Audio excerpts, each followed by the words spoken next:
Hello. Apologies for the delay there. For some reason, no longer able to connect to the internet without a VPN. What's going on there?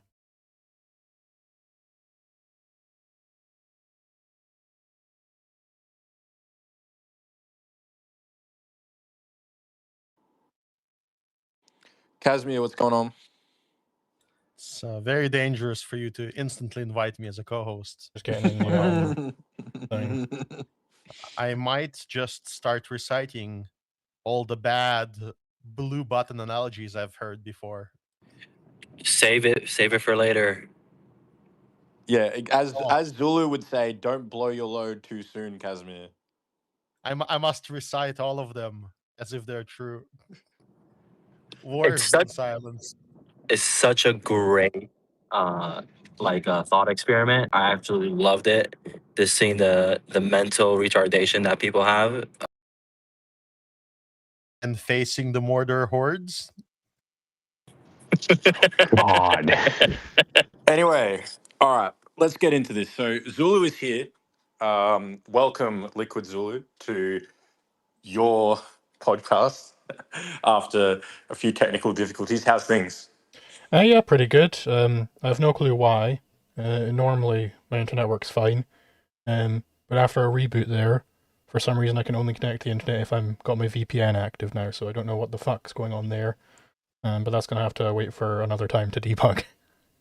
Someone pushed the blue button. You pushed the blue button, and less than 50% of people pushed the blue button. Therefore, everyone who pushed the blue button's internet stopped working. I think that's the problem there, Zulu. Yeah, because the owner of the VPN server, he was a red buttoner, so thanks for that.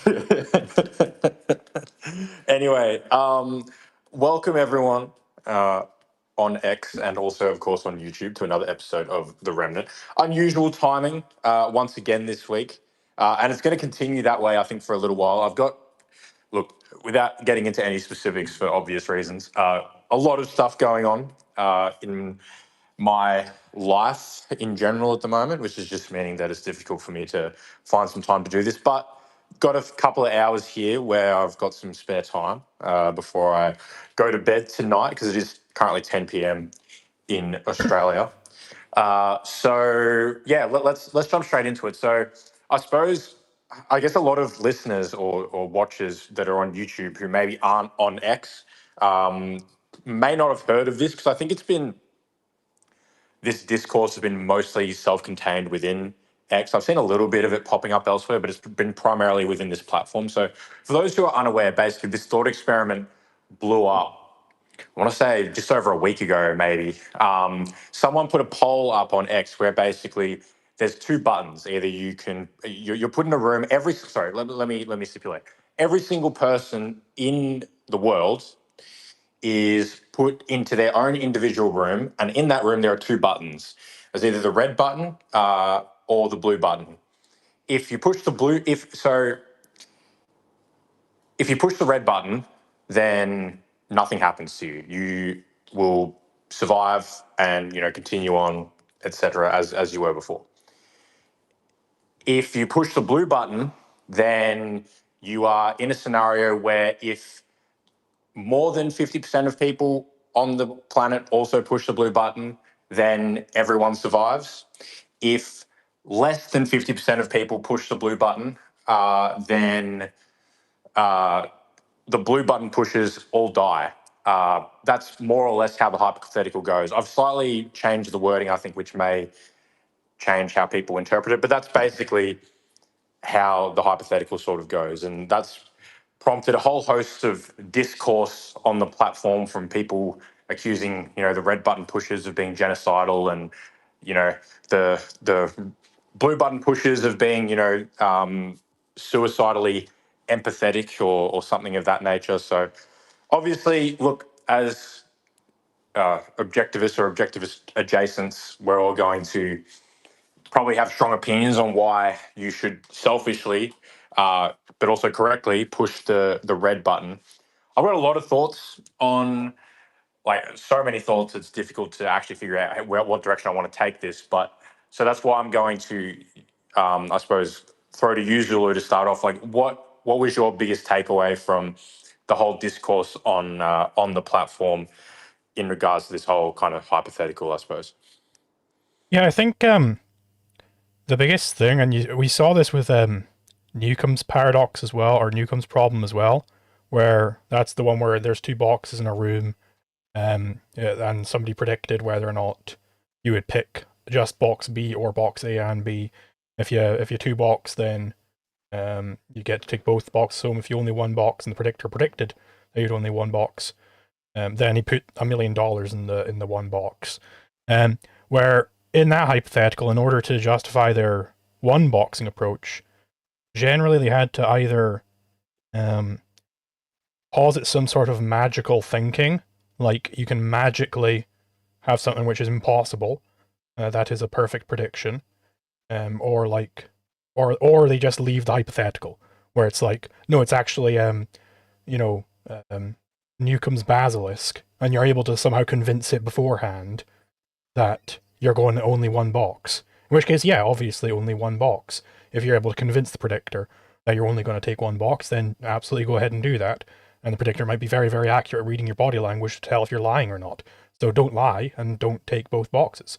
But that's leaving the hypothetical. That's leaving the problem. I think we've got a similar thing here, where in order to justify like their blue button pushing, they often just leave the problem entirely. They're like, no, if we all just if the population as a whole, it's much easier for us to get 50% of people pressing blue than it is for us to get 100% of people pressing red. It's like, okay, there is no campaigning period. That there just isn't.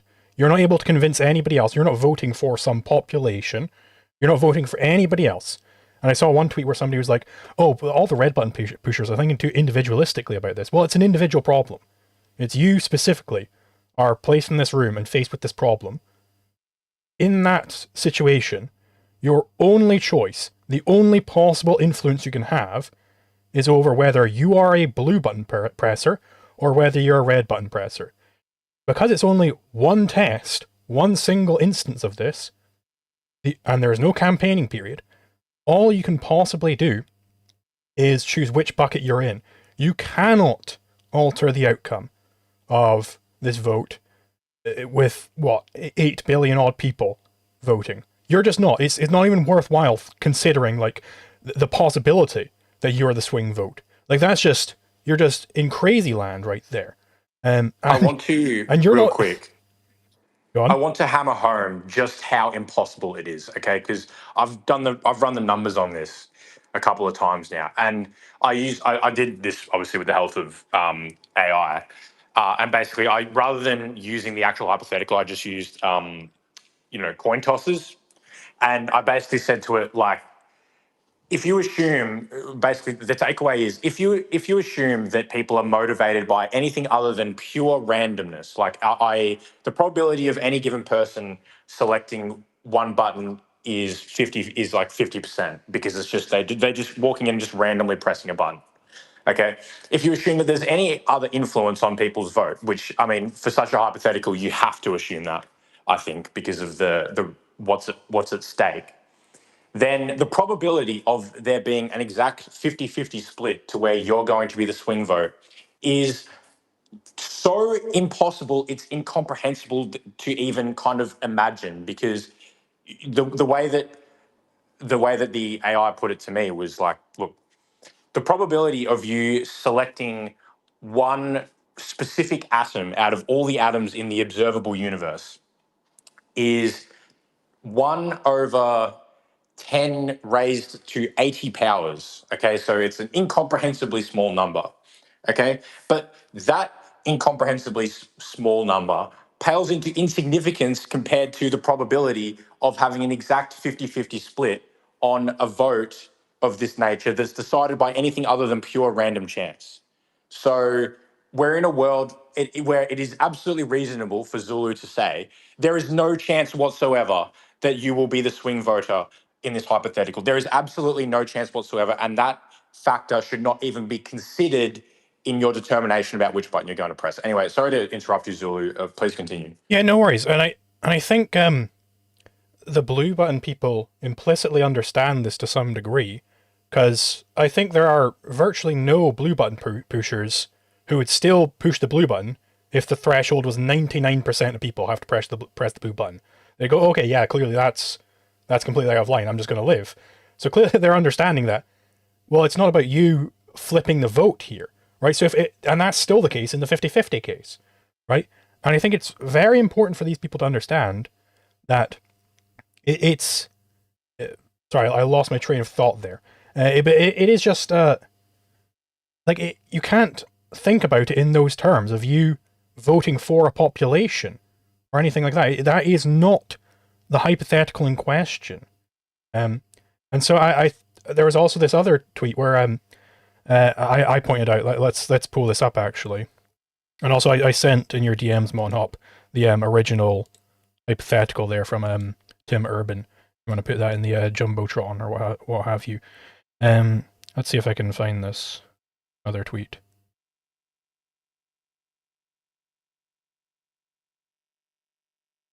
While you're in the process of doing that, I did just want to also quickly say that, there's been a lot of blue button pushers who have suggested that because, as you can see, I'm sure from the poll that everyone can now see, that blue actually won in the original vote. That therefore, somehow this is a win for blue at the expense of red.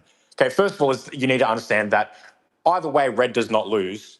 Okay, red wins whether blue gets more than 50% or less than 50%. Okay, because we're also among the population that doesn't die. So there is no scenario where red loses. So Yeah. to say, oh, blue won at the expense of red, it's like, well, no, you didn't. I won just as much as you did because I'm in the exact same end circumstance. The second point that I wanted to hammer home was that if you're a blue button advocate, the fact that only 58% of people voted for your option in a scenario where there was absolutely none of the risk associated with pressing blue, i.e., that you die, and you had all the benefit of being able to, virtue signal as a moral and selfless person online. That should terrify you, okay? If this hypothetical was to ever come into fruition, which of course it never will, but it only takes an 8% swing when faced with the real condition of, oh, I could actually die if I press blue here. It only takes an 8% swing for you to now lose, and you and along with a very large proportion of the population dies. And my evidence for the fact that the swing would actually be far more than 8% is the fact that the second that you change the hypothetical from anything other than the broadest possible abstraction of just pressing a button and then something might happen to any other actual visceral case of dying or the consequences of putting yourself in a position where you could die, then in all those scenarios, even under the stated preference model of like an X poll, the result dramatically flips in favor of red. It's like 85-15 in most cases. So anyway, I've seen you've pulled up your second scenario, so I'll let you run with that real quick. Yeah, sure. I will just quickly comment on the on the stakes thing, which I think is where I was trying to think before, is that this is just pure virtue signaling. I think what one test that I came up with is you get a bunch of people, a random sampling of the population, and they're presenting this scenario. But before they're presenting the scenario, as they're walking into the building, you give them $1,000, let's say, and you use whatever psychological tricks, what have you, to make them really feel like this is their $1,000.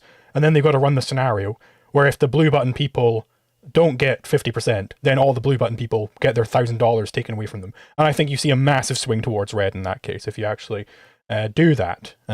Certainly, even more so if it's your life is on the line, which of course you wouldn't actually be able to test, unfortunately. But yeah, so this is this is a scenario that I've pulled up where I think there's a significant contingent of blue people, and this was always kind of the vibe that I got, and that there is some significant contingent of blue people where it isn't actually about saving people, because Mr. Eeyore Stravinsky presented this scenario. The red-blue button experiment is occurring. The aliens running it single you out and inform you that the vote is going to fail 49-51. However, they're offering you a chance to push a green button and make it so all who pressed the blue live and all who pressed red die.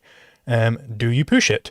And a significant number of people said, yes, I would push that button. 46.1% of people said that they would push that green button to kill more people simply because they voted to save themselves.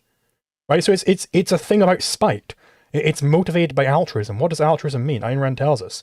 It means hatred of the good for being the good. And that's exactly what they're demonstrating here. A significant contingent of blue voters just hate the idea of living for yourself, right? So they would rather sacrifice more people, to be clear. They would sacrifice more people than would live. So it's not about saving the most lives for them. It's not about like, oh, well, what about the retarded or young children who are just randomly pressing buttons? Well, they're going to kill those people too. They would also be willing to sacrifice those people if it allows them to sacrifice the red button pushers. So I simply will not hear this notion that, well, blue is just the most moral and we're just super high trust and everything. No, they just hate the good for being the good. I think that is the primary motivation behind at least a significant contingent of the blue voters. Absolutely. I want to go through some of these hands now. So we'll start off with Michael. I do also want to say before I do that, though, that there are people who I know for a fact do not agree with Zulu and I on this. So I would encourage them. I'm not going to name them, but more than welcome to come up and dispute our position. I think that would be quite interesting to do. With that said, I'll obviously start off with Michael and then we'll go through the other hands. But yeah, just wanted to put that out there. Anyway, Michael, please go ahead. Yeah, thank you so much. This is a little bit off topic, but I remember hearing you guys, I think it was in like episode 6, you were talking more positively of the death penalty. And I kind of wanted to get your perspective on that, because like I by instinct am anti-death penalty. Like I take Blackstone's formulation as like my kind of like guiding principle as to why I'm anti-death penalty. But I'd like to hear what you guys think. So I think the death penalty is, legally justified in response to murder, specifically via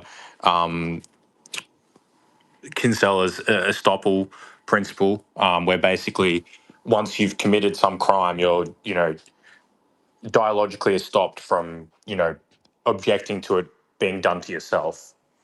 So I think legally, I think you're on solid ground if you say, yes, you are legally entitled to kill someone as retribution for murder. With that said, I wouldn't advocate for it. And the reason why I wouldn't advocate for it is I think that there are far more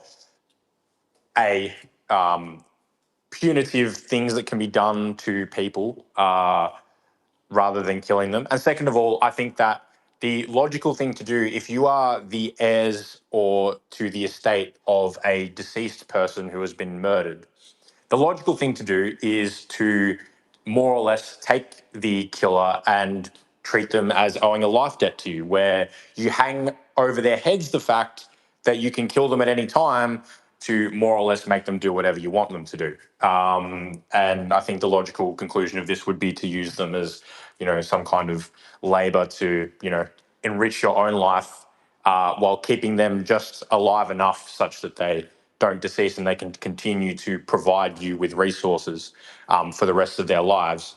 I think that's a far more logical thing to do to someone who has murdered your father or a family member that you are now the heir to their estate.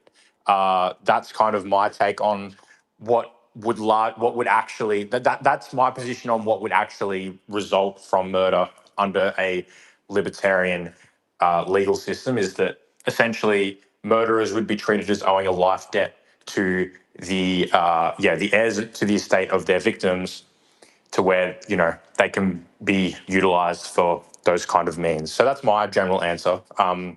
Sure, Zulu also has a take, but I see Kazmir's got his hand up, so he wants to reply. So maybe we'll go to Kazmir and Zulu can wrap a bow on it. A very important thing to consider is if you are wrong, then anything that you implemented as punishment can be turned around against you. So a rational wager would be to also not risk too much. So, for example, if you keep somebody confined as a result of their actions, and then somehow they're proven innocent, well, now you have much lesser debt to compensate, I would say. Although it's actually a more tricky question once you start analyzing it. I think it's beyond the scope here. I want to comment on the blue pushing. I think that it's a lot more productive to actually defend their hypothetical, which is there is a more analogous to various uh, democratic votes on Earth. We have a campaigning period. We should accept that version of the hypothetical, and even then, I think that they would be wrong. And the main thing I want you guys to focus on is the matter of agency. So I do believe in that sometimes it is moral to take sacrificial actions.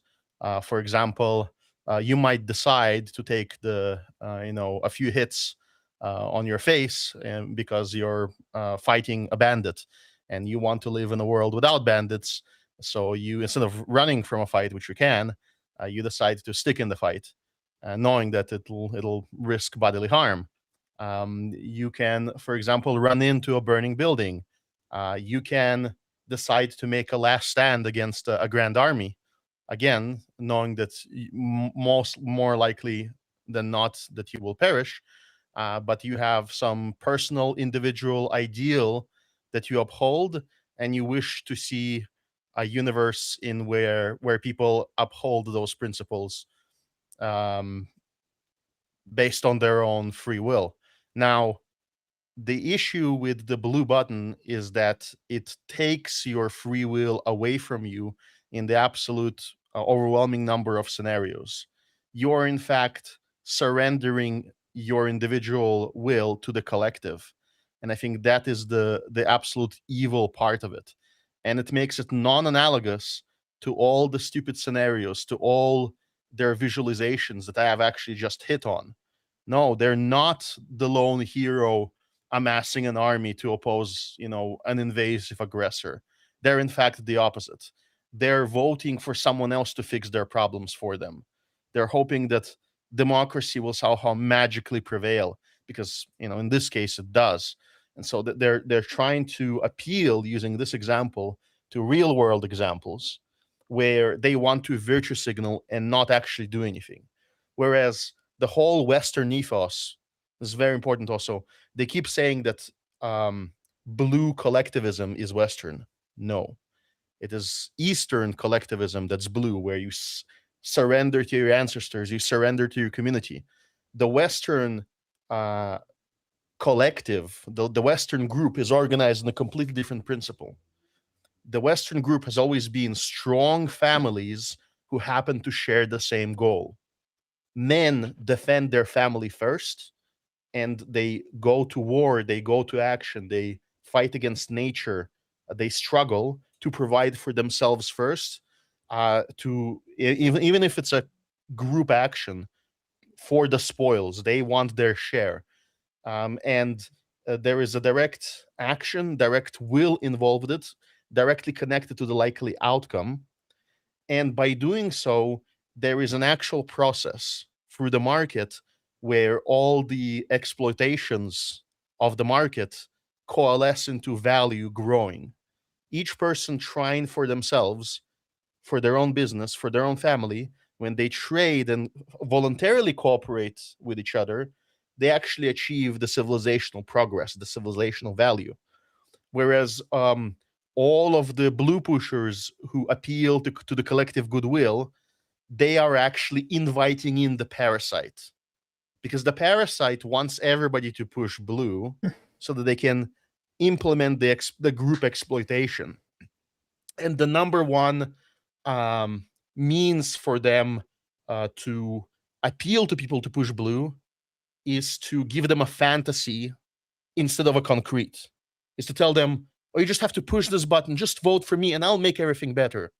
It's not the clean your room approach, which is actually Western right wing. which is you fix your piece of the world, and then if everyone does that, everyone presses red and just fixes their own stuff, then suddenly we're living in paradise, because that's the only way it's actually achieved. It's achieved through action, not through inaction. Thank you for that, Casimir. I'm once again reminded I should have picked Zulu to go first so that you wouldn't have to do your whole diatribe while we waited for Michael to get the answer from Zulu towards his question. Well, simpler for you. I gotta go to work now, so ta-da! All right, see ya. With that said, Zulu, do you remember what Michael's question was? And if you do, what's your answer to it? Yeah, it was regarding the death penalty. So yeah, I agree with Monhop that the death penalty is indeed illicit, but for most cases, you don't want to really be engaging in that sort of thing as like just a general principle. I don't think it's a good idea to go, well, this guy killed somebody, so therefore therefore we got to kill him back. That certainly is proper in some cases where somebody's just super destructive and they'll never be able to amount to anything good. Then yeah, get rid of them. There's no point in keeping them around and feeding them and clothing them, which is what happens for the most part with the state. So yeah, for a lot of these cases, it's like, look, yeah, I know, I killed that guy. That was wrong. I can repent. And it's like, okay, well, here's what's going to happen. I'm able to kill you. I've got that right over you. If you want me to not kill you, if you want me to trade this right back to you, then you're going to have to do these things for me. You're going to have to, work at some facility for an extended period of time, potentially decades, where you're paying off some sum of money to me constantly. And then you can perhaps at some point down the line be reintroduced to society. Because I don't think it's proper. Obviously, if somebody has killed someone, that's a terrible, terrible thing to do. But I think there is still a path to redemption available to certain murderers. If it was maybe done as like a thing of passion, or they were like they weren't fully like in control of their faculties, so on and so forth. I think there are cases of grievous crimes where the person can be rehabilitated. Now, this is not to say that rehabilitation is the purpose of justice. It's absolutely not. That's a terrible conception of justice. Murray Rothbard talks about this.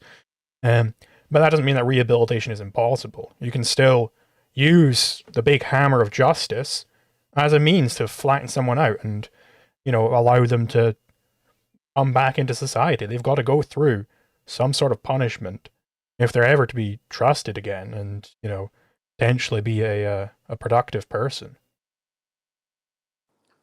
So, at the risk of distracting us from the conversation we're trying to have a little bit more, I do want to ask a quick follow up. So, do you think, because you mentioned there that you could, essentially trade back, I'm not sure whether that's just kind of, the best possible term available, someone's right not to be killed after some kind of period of time or they've paid some kind of penance.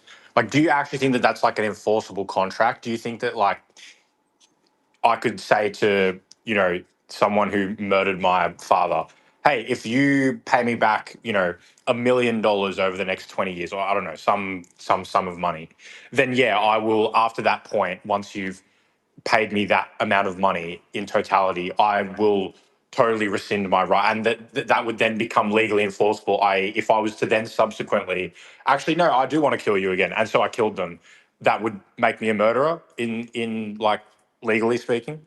Yes, because the right of retribution is scarce, right? I can't engage in this retribution at the same time somebody wants to have the retribution be done in another way, or so on and so forth, right? It is a scarce good, in much the same way that the right of guardianship is scarce, and you could trade the right of guardianship from person to person. I think I think there's definitely a property right over the right of retribution, which could therefore be traded between people, and I think that would be enforceable. And I think that's the way that you would do these more highfalutin sorts of punishments instead of just the straight up eye for an eye. Sweet. Well, with that said, let's try and hopefully get back onto the original topic. Not that I have any problem with Michael asking that question, especially because he asked me in the lead up whether he could ask it. So, but with that said, let me go to You Can Always Change Your Mind, and then I want to hear from Zernix and then Harrow. Sorry, we'll go to Eutychus actually before Harrow, but let's hear from You Can Always Change Your Mind next. Appreciate it, man. Please go ahead. Yeah, hello. Yeah, I've been some interesting thoughts about it. I think knowledge plays a bit of a role in the red versus blue scenario, but I don't think it matters if the amount of people there are much less. Like if it's just say let's 3 people total, like you, someone else, and some other guy. So you might think one of the guys is smart and he probably will pick red, but the other guy might be less smart. So you might think like he might pick blue, but you might like him too. So there might be a reason to risk your life there, but that's not the original scenario. So in that case, you should just pick red because it's so unlikely that your vote will have anything to say. I will comment on this 3 people scenario. I've just written out all of the possible options for those other 2 people, so we can determine whether or not you'd be the swing vote. Only 1/3 of the time, if we're assuming 50-50, equally likely in everything, could you flip it. Either they're both red, one's red, one's blue, or one's blue, one's red. Oh, sorry, that's repeated. Actually, no, it'd be is that correct? Would it be 50-50? Sorry, it's been a while since I've done this stuff. I'm not good at probability. I'm not going to lie, but I'm wondering whether you need to treat red blue and blue red as discrete options or not. Yeah, so something like that. Okay, or they're both. If they're this is correct. So yeah, it would be 50-50. Because they could both be red. One could be red, one could be blue. One could be blue, one could be red, or they could both be blue. If they're both blue, then there's nothing you can do to flip the vote. You're going to live no matter what. If they're both red, then you could die. You could kill yourself, I suppose. But if one of them's red, one of them's blue, well, in that case, then you could flip the vote, but that's a 50-50. Are you going to risk your life 50-50 for, maybe if you're dealing with a couple of mental retards, then maybe you'd assume they're 50-50. But if you're dealing with rational men on like an island, well then, why would you expect any of them to go blue? Doesn't make sense. I think the point is that knowledge plays a role. Like you might know that one of them is rational, but the other one is not that rational and is kind of altruistic. But you value him for trading, let's say. So there might be some reward for you to vote blue there. Perhaps, but I mean, still, then you're still giving yourself up to others and trusting in others. This is the sense of trust which the blue people have, is trusting that you can give your entire life to the collective and they won't strike you down. That's what they mean by high trust society, which is why they think that blue is the high trust option. High trust to them means giving yourself to the collective, which is certainly not. The high trust discourse absolutely enraged me to no end. Yeah. By the way, But- I just want to say that, like, people being like, "Well, you want a high trust society? You should pick blue." It's like, well, okay, there's such a thing as a society being too high trust. That's first and foremost. Being a high trust society isn't a good in and of itself. But yeah, anyway, look, I digress. Just wanted to add that in there. Yeah, I think like the thing is sometimes it might be rational to risk your life. Obviously, never be rational to guarantee your death, but to risk your life might be rational in some cases, and it might be in that case if you're like very high likelihood that he will pick that option, blue. So it could be rational to risk your life. That doesn't mean that you get, because with these scenarios, it's not, I don't think, analogous to running into the burning building to save the little boy who's like broken his leg on the stairs. I don't think that's analogous to giving your life up and hoping that the collective will vote a certain way with zero upside and infinite downside to themselves. Because then you're counting on people to be irrational. That's the difference. I'm not counting on the little boy to be irrational. I'm counting on him to be trying to save himself, but he's broken his leg and he's currently suffocating. I'm counting on the rationality of people there, and that's why I'm willing to risk myself. I'm willing to risk myself to preserve rationality. I'm not willing to risk myself to preserve irrationality. Yeah. I've thought about that. Yeah.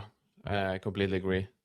That's basically what you are risking yourself for, saving the irrational people. Yeah.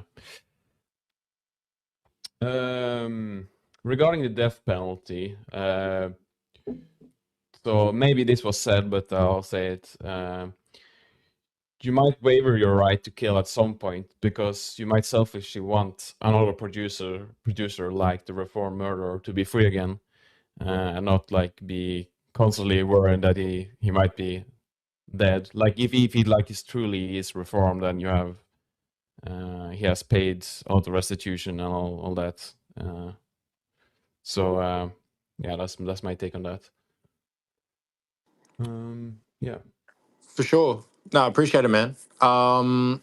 Let's keep things rolling. I said we'd go to Zernix next, and then Yeticus. So Zernix, please jump in. Yeah, I guess I have a question. I heard this type of like formulation that because you're aware of the conditions in which that you need to satisfy to save everybody, by actively pressing red, you are actually like choosing to kill the other people. It's not like you're not aware of what the conditions to satisfy that you need to satisfy. Now, obviously, I disagree with this formulation, but the rational like thought there is that because you know the conditions and you're aware of it, by actively choosing red, then you are actively choosing to kill a portion of the society because you're taking away from the percentage of the vote. Yeah, I and obviously I'm not going to come at you because I know you're, kind of just throwing it out there, and you disagree with it. But to me, this is just like analogous to saying, like, you're, I don't know, you're in an enclosure that's filling up with water and you're going to drown, and by you taking the escape hatch when the escape hatch is easily accessible to everyone else, that you're somehow killing them if they choose not to. Like, to me, that's like the argument.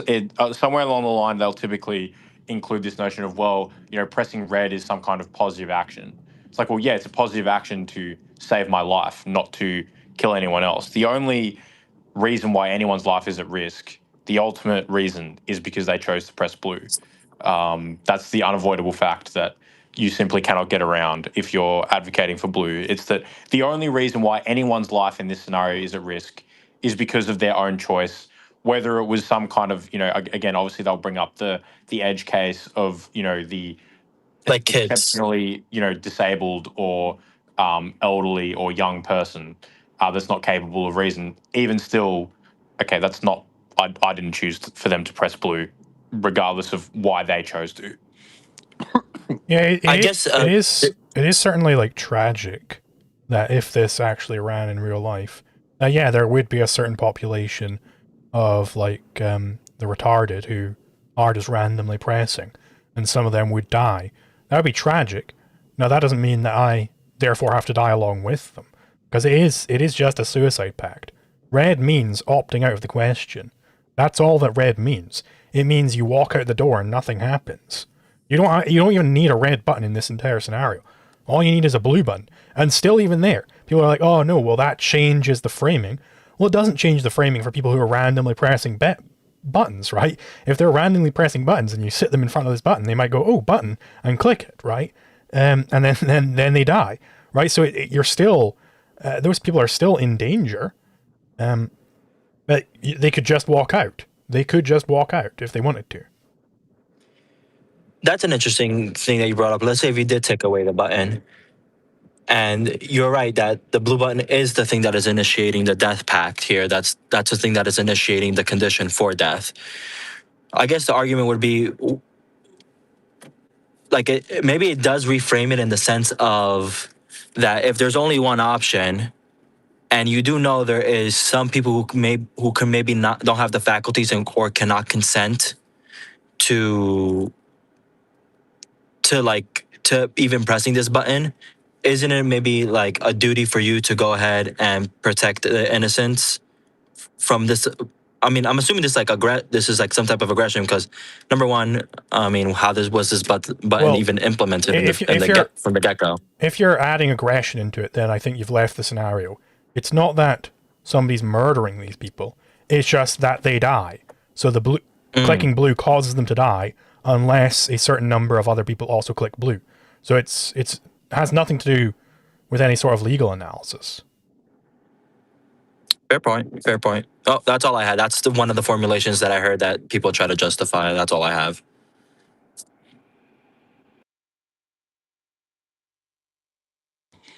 Cool. Well, we'll keep things rolling. Going to Yedicus next, and I want to foreshadow here real quick. For those who don't know Yedicus, his profile used to be red and now it's blue. So draw your own conclusions from that. Anyway, Yedicus, please go ahead. Yes, hello. Collectivist, soy, globalist, blue pusher, communist, Yeedicus here. Sorry if I sound a little off.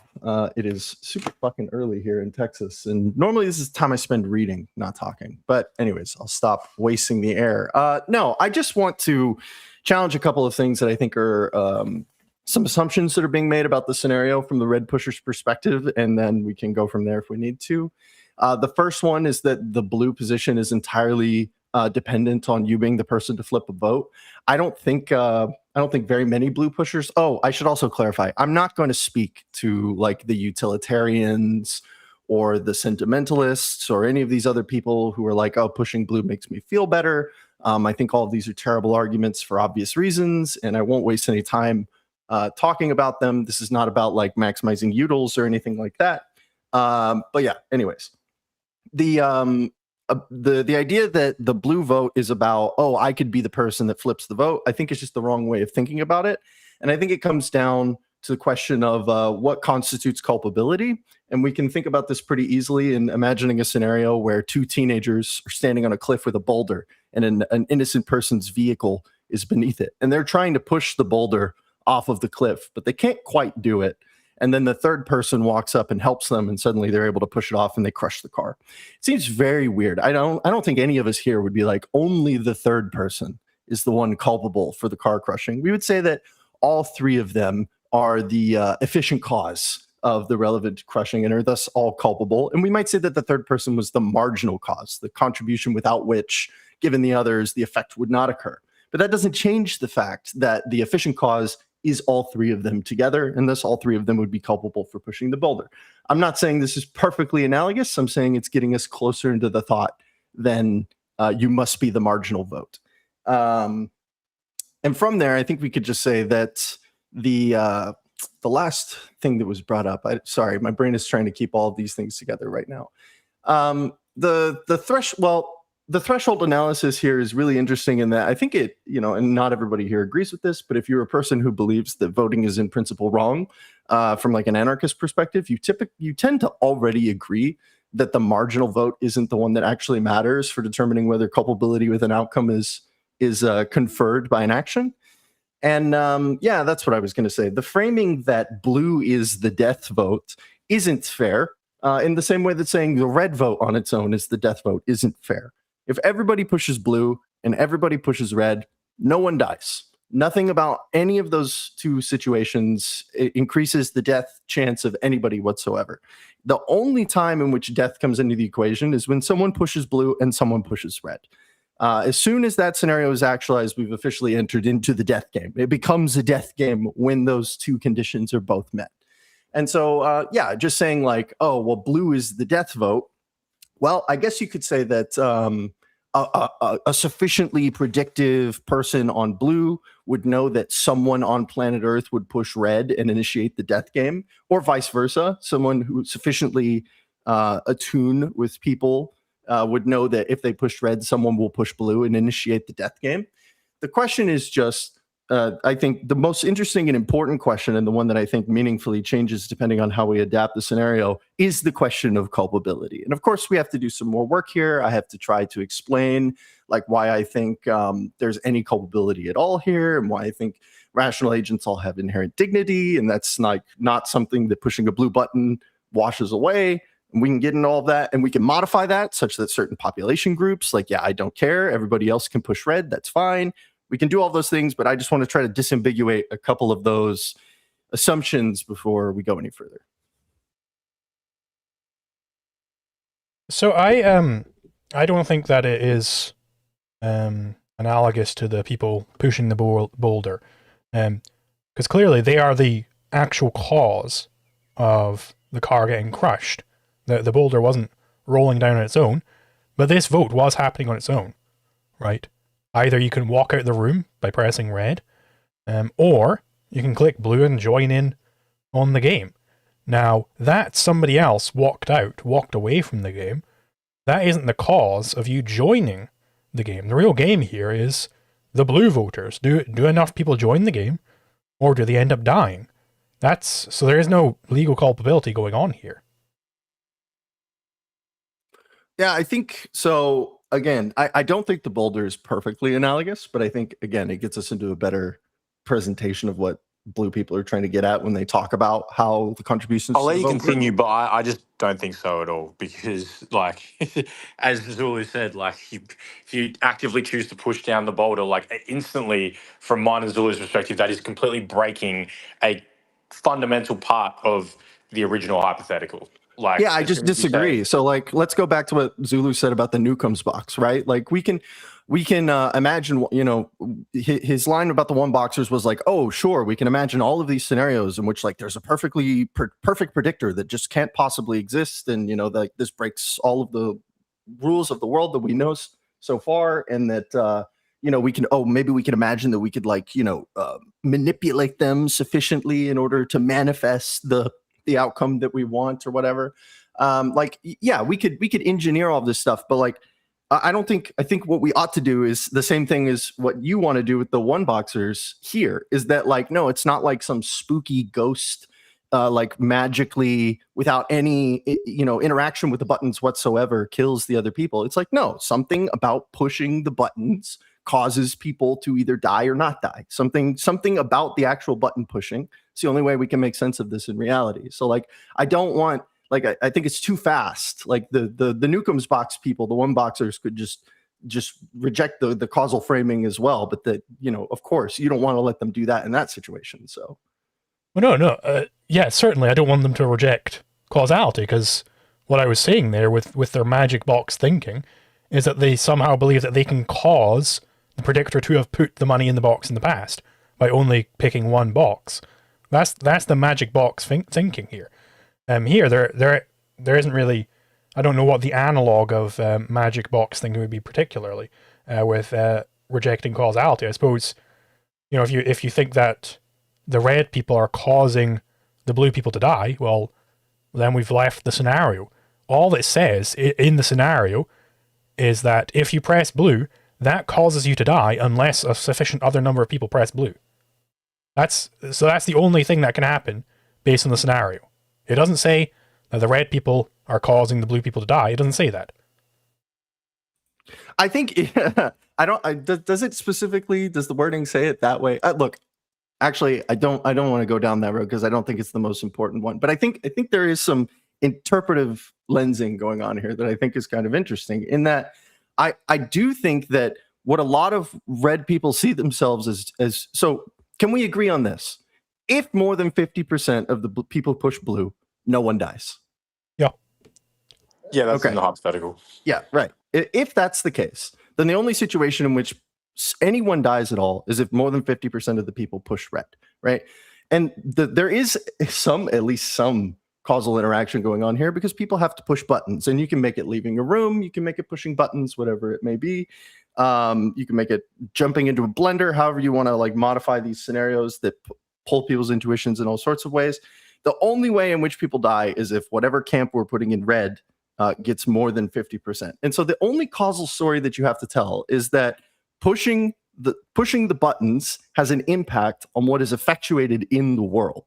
And so I can only interpret that under like a cause and effect lens. And so I don't have to say that like every red person causes a blue death. And I don't have to say that the last person is the one who like vaporizes all of the blue people with their button push. No, because I can talk about this in terms of the efficient versus marginal cause stuff. Okay, so right now I'm starting a suicide pact. If I don't get more than 50% of the population to join my suicide pact, then we're all going, right? We're all going to commit suicide. We're doing the blue pact, right? So, Eutychus, will you join this suicide pact with me right now? Or if you don't, have you caused my death?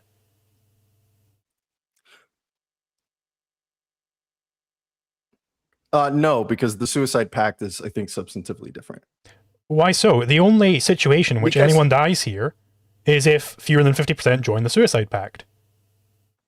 Yeah, well, okay. So if that's the condition for your suicide pact, then I think it's a shit suicide pact, right? It's not really a suicide pact. If 50, yeah, A then it's no suicide gamble, then call it. Yeah, sure. Suicide gamble, then. If you want to call it like that, then sure, yeah, it's the exact same scenario. I think people who have suicidal ideations, there's nothing wrong with you like removing the framework for them to commit suicide so long as you're not committing any aggression against them. Well, hold on. That's fine. That's not the question I asked. You just said then it's the exact same scenario if we're calling it a suicide gamble. Okay, so sure. Have you therefore, are you joining the pact or have you caused me to die? Yeah, no, I'm joining the pact. Okay. So when you want to do this? Let's do it right now. And has Monhop killed us? Yeah, if Monhop, if Monhop pushes the red, or if enough people push the red, then yes, no, they're not. We would die. They're not pushing any buttons. They would have effectuated the conditions under which our deaths manifested. All they have to do is just join the pact. There aren't any buttons. Let's simplify this just for 1 second. Imagine it's just the three of us, myself, Zulu, and you. Okay, you both come to me and say, "Hey, we're both going to shoot ourselves in the head, unless we can get you and like 3 other people to also agree to shoot ourselves in the head. In which case, we won't." I say, "No, I don't really feel like putting a gun to my head right now." And so, am I killing you? Like, it just seems so ridiculous to me to make that determination, because I don't voluntarily choose to point a gun at my own head just because you and Zulu decided to, for whatever arbitrary reason, that makes me morally culpable. I think there's a lot of ways that we could go with this particular scenario. Maybe putting the gun in the hand does meaningfully change things in a way that the blue pushing doesn't, but I think the important thing that I want to get across. No, I want to ask you, like, how?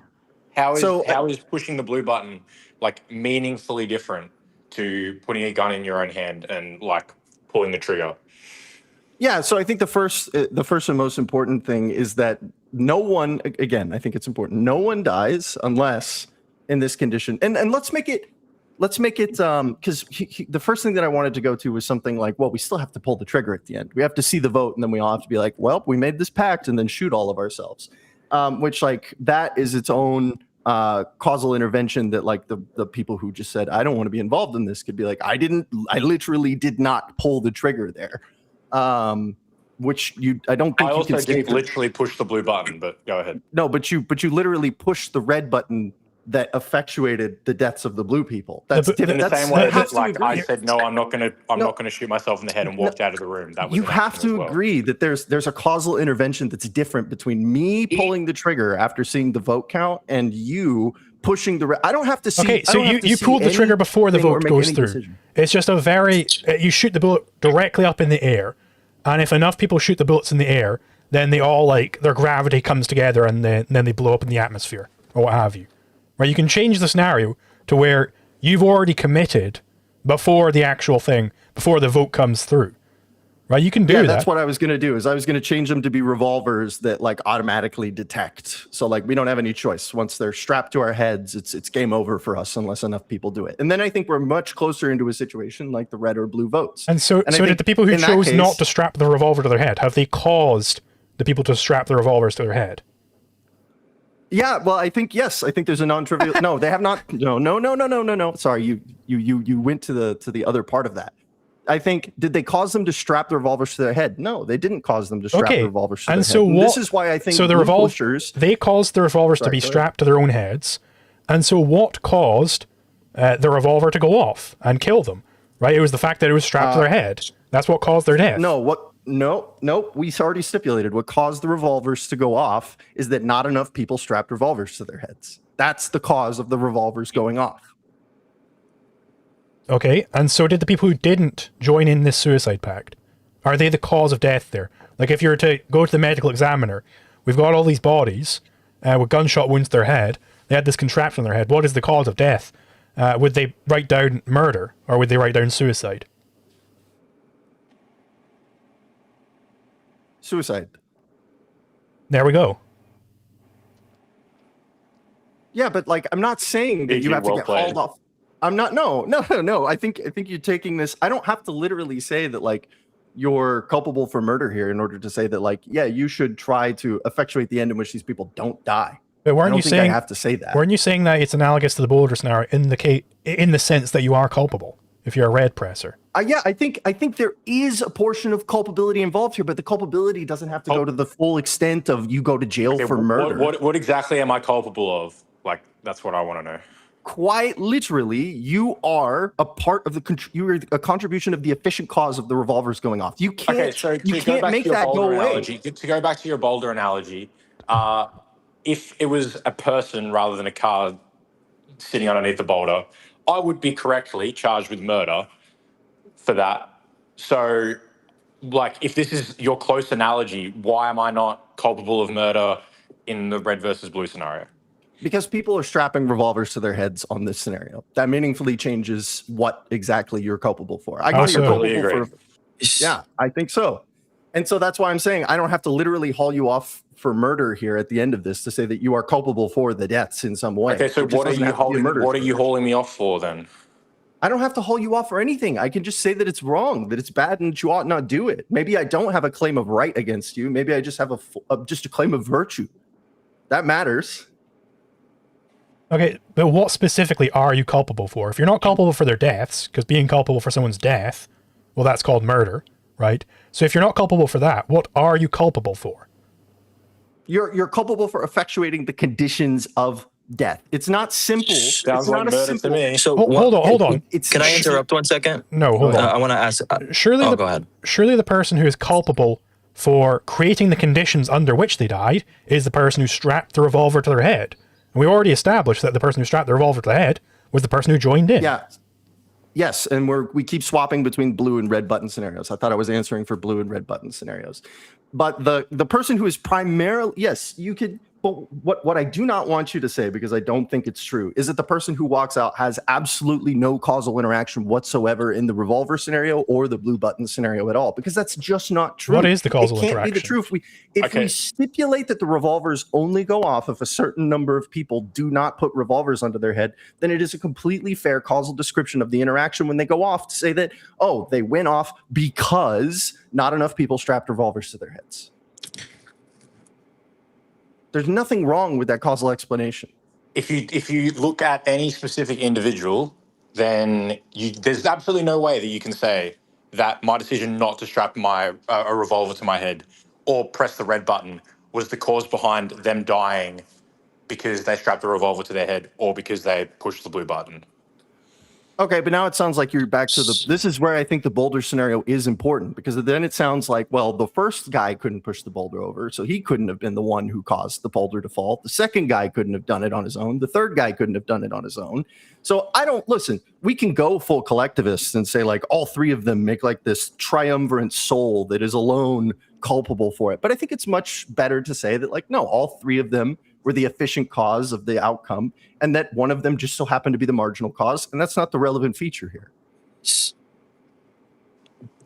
So I want to, if I can interrupt into here. So this seems to be like what I was referring to, of where, in the formulation that I heard, is that those who actively do not press the blue button are the ones who are committing the crime of like being culpable in the murder. So I guess the quote unquote your efficient cause here. Let me ask you this: if somebody is having like collapses on the ground, and I decide to go ahead and run and try to like resuscitate them, and let's say I fail, am I the efficient cause that caused their death for trying to save them? It seems like you're kind of trying like some type of intent to the group of people for pressing the red button on trying to kill the blue button pressers. To some extent, you're kind of implying a little bit of intent there.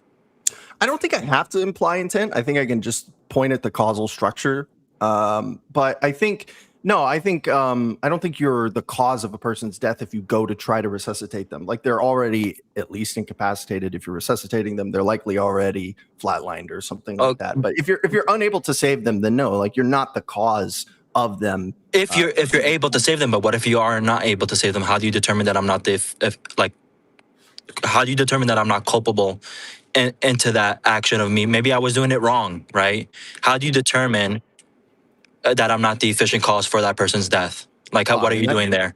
That's an empirical question. Like, yeah, if someone was having like heart palpitations and you did chest. But how would you determine that, right? Like, I'm not at that moment. Examiner. I don't know. We'd have to do some forensic examination in order to figure out if you caused them to have a heart attack. So, well, no, I didn't. Well, he collapsed, right? And I'm going to go resuscitate him. Now, how do you determine if I'm the one who is the effective cause for his death? Maybe I was doing a good job, and then at one specific millisecond, maybe I did it the slight wrong way. You don't know that, right? How are you determining that efficient cause? How do you determine that efficient cause? That's what I'm trying to ask here. I still don't think that. I think what we could say is that you failed to be the cause of resuscitation if you were a millisecond off. So then, am I culpable? No, you're not culpable for the person's death because they were always going to die without your intervention. Well, you don't know. I mean, why are you assuming that? You don't know that. I don't know what his medical condition is. You're just assuming that would be the case. So now we're looping. So then I would say then we would need to do a forensic investigation to figure out whether or not your chest compressions cause him to have a heart attack or whether your CPR causes lung to collapse or whatever. Like those are things I can't determine that from the armchair. If we want to get that granular with it. Yeah, so I want to comment on the specific sense of culpability you are assigning to the equivalent of the red people in the revolver scenario. Am I correct in saying that you are claiming that they are culpable for creating the conditions under which the revolver people die? That the revolver goes off, yes. Okay, well, the condition specifically, are we not concerned about that those are the conditions under which they died more broadly? Yeah, I just want to make sure that we're like considering the causal component broadly. Okay, so surely the conditions under which they died is that they strapped on the revolver given not enough others strapped on the revolvers. Yeah, I mean, like that's one way that you could frame it, sure, but I don't think I think it's a negative description of a causal event, which is weird. It's like saying that this outcome occurred because, like a game of, or like the Lakers lost because they didn't hit enough free throws. It's like you could absolutely say what? Yeah, but no. But like what actually caused? If I'm doing analysis of a basketball game, 100%, I'm going to be like, yeah, the Lakers lost because they didn't shoot enough threes.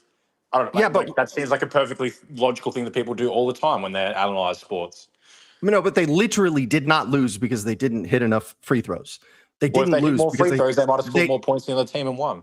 Maybe, but now we're doing like counterfactual stuff that's outside of the actual causal description of the event, which is the other team got more points than they did. That's the actual causal description of why they lost. If you wanted to say, oh, the other team hit too many free throws or got too many layups or whatever, that's a better description of the actual situation that caused them to lose the game. Well, let's go through this the revolver scenario a little bit further. So, would you say that if somebody was like severely mentally handicapped and they didn't know how to put a revolver onto their head, they might be like going, oh, what's this cool hat? And they're like, fiddling around with it and they failed to put it on their head in time and then all the revolver people die. Would you say that they are culpable also for creating the conditions under which the blue people die, like morally culpable, like they did an immoral thing. No, I think that one is different because I think that you could still not morally, but you could still say like, oh, you could. I don't even know if you could impute some causal. Maybe actually, if they're a participant in the game, you could probably say like if they're included in the number of people that are going to be counted whenever the revolver determines whether it's going to go off or not, then you could say like, yeah, they're causally culpable. But are they morally culpable? Almost certainly not. Let's say the revolvers are counting everyone in the world. All right. And let's say, it's going to go off in like an hour. And turns out you're not able to communicate this information fast enough to everybody. So, 2/3 of the Earth don't even hear about this game. But they're still being counted in the game, right? The revolvers still care about that. Would you say that the people who never heard about the game are also causing the conditions under which the people die? Yes, they're still causally efficating the conditions under which those people die, but they're not morally culpable. What if it was in Alpha Centauri, and the revolvers are also counting the people in Alpha Centauri, but it's going to go off before the light cone could ever reach Alpha Centauri. So there is no possible means by which we could communicate with them over that distance. Are the people in Alpha Centauri also causing those people, the conditions under which those people die? I mean, look, part of me wants to say we're inventing magic causes here, but like, sure, let's say that there's some causal force that can interact beyond the speed of light that the revolvers are hooked up in, and it can only do revolver detection. It can do nothing else. Sure, whatever. Yes, in a causal description of the action, they are a part of the conditions under which the revolvers went off. Well, it feels to me like we're violating the speed of light, right? We're violating the speed of causality. Yeah, I think that's I think it's why it's not a good thing to bring up, because if you're going to stipulate that like we have to break causality in order for this to obtain, then like, sure, we have to invent magic causes, which like I don't think is very useful, but if you want to do that, it doesn't move the needle for me. Well, you could have manufactured these revolvers in between the two places, brought them to each place, and I suppose I don't know, like I think if you are a person who's voting blue because you think that like these people ought not to die, then like if you have to bring the revolvers together afterwards, then like you should immediately start campaigning for not bringing the revolvers together, for not building the interstellar spacecraft so that the revolvers come together. That's the best possible world there. Okay, so I just think the fundamental point here is that I don't understand how it's the people who are factually just not joining in on the game, even if the game master, whoever that might be, is counting those people, they're just factually not strapping revolvers onto their head. That's what they're doing, right? What causes the conditions under which you die? It's strapping a revolver onto your head and not enough other people do it. Right? That's the conditions under which you die. And what caused that to happen is you strapping the revolver onto your head. What initiated the situation that, yes, what starts the possibility for you even dying at all is putting the revolver on the head. Yes, but then the revolver only goes off if certain conditions are met. And I don't think I have a problem with like accepting at least part of your framing in that. Yeah, I think there is a difference between the person who decides, who knows all the rules of the game and is like, nope, I'm not putting the revolver on my head. I'm choosing my own self-preservation over this coordination game that you've cooked up that's going to kill everybody, or a lot of people perhaps, or me. Perhaps that's the only important thing here for some determinations. I think that choice is different than a person in like, I don't know, an island in the middle of nowhere who just gets like a revolver head strap manifested in front of them. And they're like, well, what the fuck is this? I have no idea what the fuck this is. And then they walk away. I think those are two completely different scenarios from the standpoint of the deliberator in question. But would you? I have a quick question for Eutychus, if it's fine. Sure. If just of oil tie themselves to concrete where they will blow themselves up if oil is not stopped, would you and should you stop your oil usage? No, I don't think so. Why not? aren't you arguing kind of the same for this blue button thing?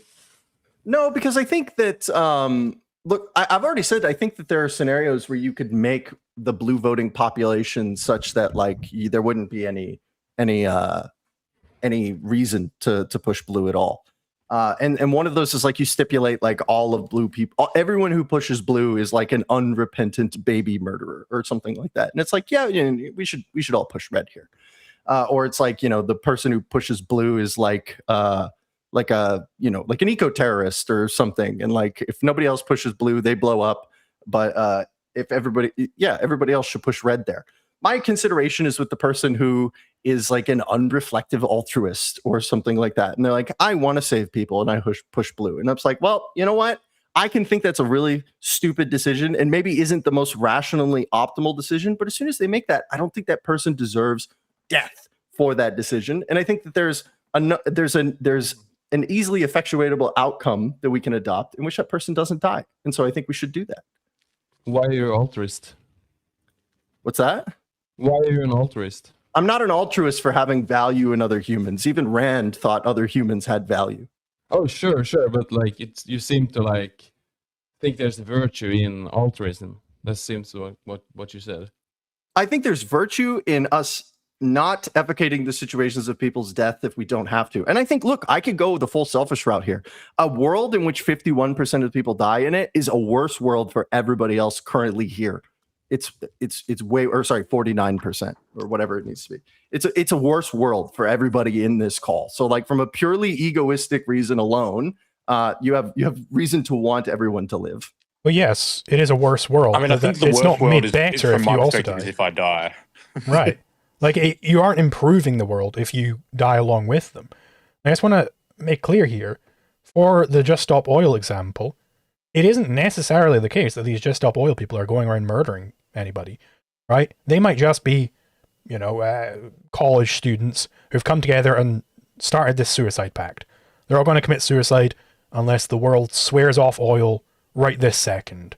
And, you know, however many deaths come, then that's just going to happen. They're just going to commit suicide unless oil is just stopped right now.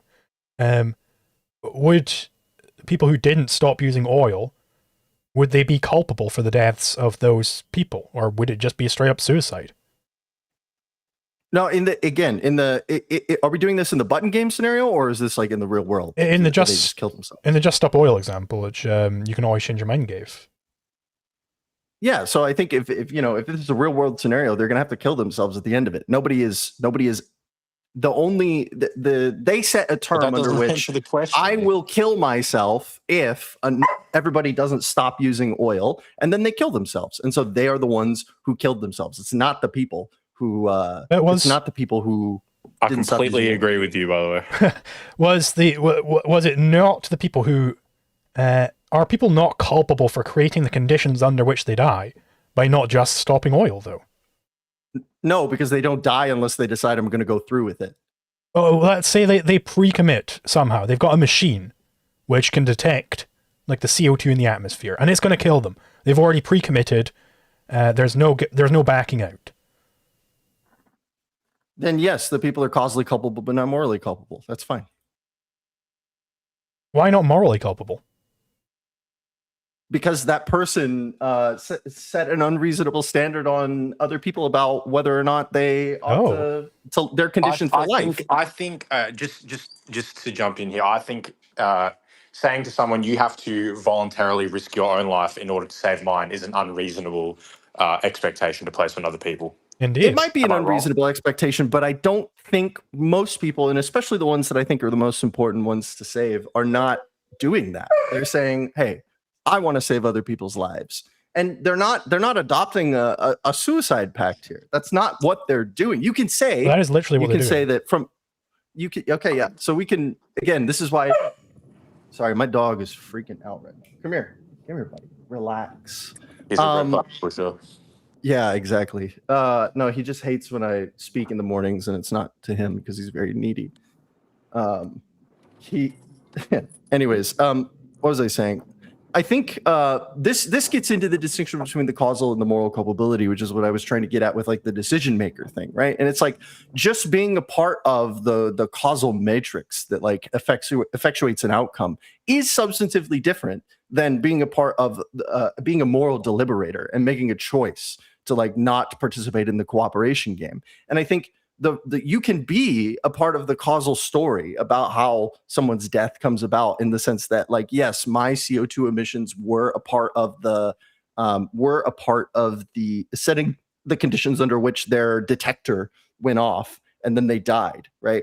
But they at the same time they are what they're asking of me is an unreasonable demand to coerce me into changing my behaviors. I think that's different than someone making the decision to say, hey, I'm going to push blue because I'm a dumb altruist and I think like we ought to maximize the utils. And then you say like, okay, fuck, this person pushed blue. Like we could First let of them all, die. can I just interrupt and say that this is not known in the original hypothetical? Yes, none of this is known. Yes. So, So you're changing the Just to even hypothetical. add to that, that again, hold on, sorry, please. I just want to know like what is the actual like standard of reasonableness here? Because it seems very unreasonable to tell someone vote blue and you've got no way of actually changing the outcome here. Because again, you've got no way of changing the outcome. It seems a very unreasonable demand to just tell people go in the blue bucket, even though that won't change the outcome at all. What makes that reasonable? Well, literally you don't believe that you can't change the outcome because everybody voting has an implication on the final vote, right? So the only instance in which you can change the outcome is if you're the swing vote. That's the only instance where the outcome changes. Every button push changes the vote count. You can push them all at the same time if you want to. It's like the vote count only changes if you push does it change meaningfully by though? one if you push it. Right. But how are we stipulating meaningfully here? Whether it changes the outcome, whether blue wins or loses. Again, we're doing the efficient versus marginal cause thing here. If 99,000 people are pushing a boulder and the 10,000th person comes up, it's not like the other 99 or 99,000 had nothing to do with the boulder falling. I'm not saying that. Yeah, and the thing that Zul and I are going to dispute is the idea that pushing a boulder, actually contributing to the boulder, going down a cliff or whatever, is the same as pushing the red button, among other things. Right. I'm saying that the demand that is being made on people to push blue is that all they are literally doing is selecting which bucket they're going to be in, because they are not going to change the outcome. Can we agree that they are not going to change the outcome? No, I reject that they're not going to change the outcome. Their vote matters for the total count. No, change the outcome. Yeah, they're not going to like eliminate someone else's vote by pushing. They're just adding to the total asking count. if they're going to change the outcome. So what do you mean by change the outcome here then? Flip it from red to blue or vice versa. Well, someone's could. I just want to stipulate that, even though it's super unlikely. I grant that. I don't think that's important. I'm not going to accept that. It's not going to happen. That's fine. You don't have to accept it because I don't think it's the relevant part. But like they're going to change the outcome. Yes, I know. No, I think what you're asking is like they going to be the marginal voter, and I don't think that matters. I don't think that matters. Well, I think it does. Whether or not. So can we just go down and we'll see if it matters or not. I just want to know. Okay, do you agree? This. I just want to see how much being the marginal voter matters. Does being the marginal voter matter so much that if you knew that you were the last person and could push blue to save all of everyone's lives, would you push blue? Yes. Okay, you would. Okay. So now I just have to convince you that being a part of the efficient cause is just as important as being the marginal cause. But first of all, I just want to know if we can agree on the fact that you are not going to change the outcome. If you are, that is the demand being made on people, that they are not going to change the outcome. I just want to know if we can agree on that. By outcome, we don't mean the sum total of people who voted one or the other. We mean whether whether the people that voted blue die or not. That's what we mean by outcome. Sure. Sure. Let's just say sure, so we can see where this is going. Okay, so then the demand being made on people is for them to either join the maybe death bucket or the definitely live bucket. Sorry. That is the demand. I would say that that's a very unreasonable demand to join the maybe death bucket when you have no way of changing whether that's the actually death bucket or the not death bucket. You have no way of effectuating that. I think that's very unreasonable. This is where I push back. No, this is where I push back because I think so. You said that you would push the blue button if you knew that you were the last person to vote and it was an even 50-50. Okay. But let's say that there was actually someone behind you and you knew that they were going to push blue. But right now, red is leading by 1. Okay. So you have the choice now. Do you push blue such that the person behind you who you know is going to push blue can push blue and save everybody's lives? Are we stipulating that I know with like total 100% certainty that they definitely will push blue? They are like a robot who is programmed to push blue, will never fail to push blue. Sure, for the first part. And then we can modify from there if we need to. Sure, then yeah, it's still the same scenario. I just get 2 blue so votes let's say if I want. I'm assuming that you have a reason for pushing blue if you are the deciding vote beyond like it would make me feel warm and squishy inside. I bet Liquid Zulu that you have like a really well thought out reason for why you would be that deciding voter there. And I think so. Do you think that that's the standard that everybody else should adopt if they are going to be the marginal voter? Yes. Okay. So now if you don't know what the person behind you is going to press, what is the rational decision for you if you are the second to last voter and you don't know, but it's a 1 red leading right now, but you know that the rational decision for the marginal voter in this situation is to push blue. What is your rational decision there? Red. Red. It's still red. Yes. So we're not doing a rational choice game theory here. We're just doing self-preservation. Well, yes, it doesn't matter to me, fundamentally, because I'm not letting them live for me. They can't live for me, right?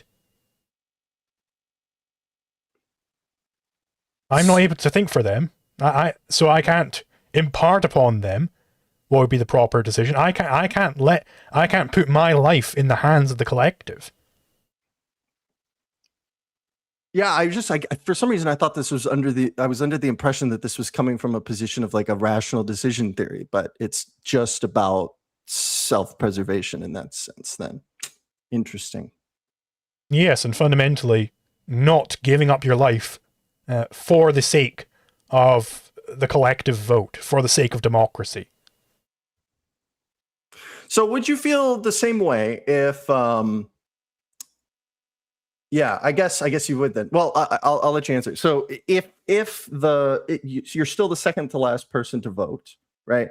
But let's say 2 people vote at a time in isolated rooms or however we need to manufacture the situation, right?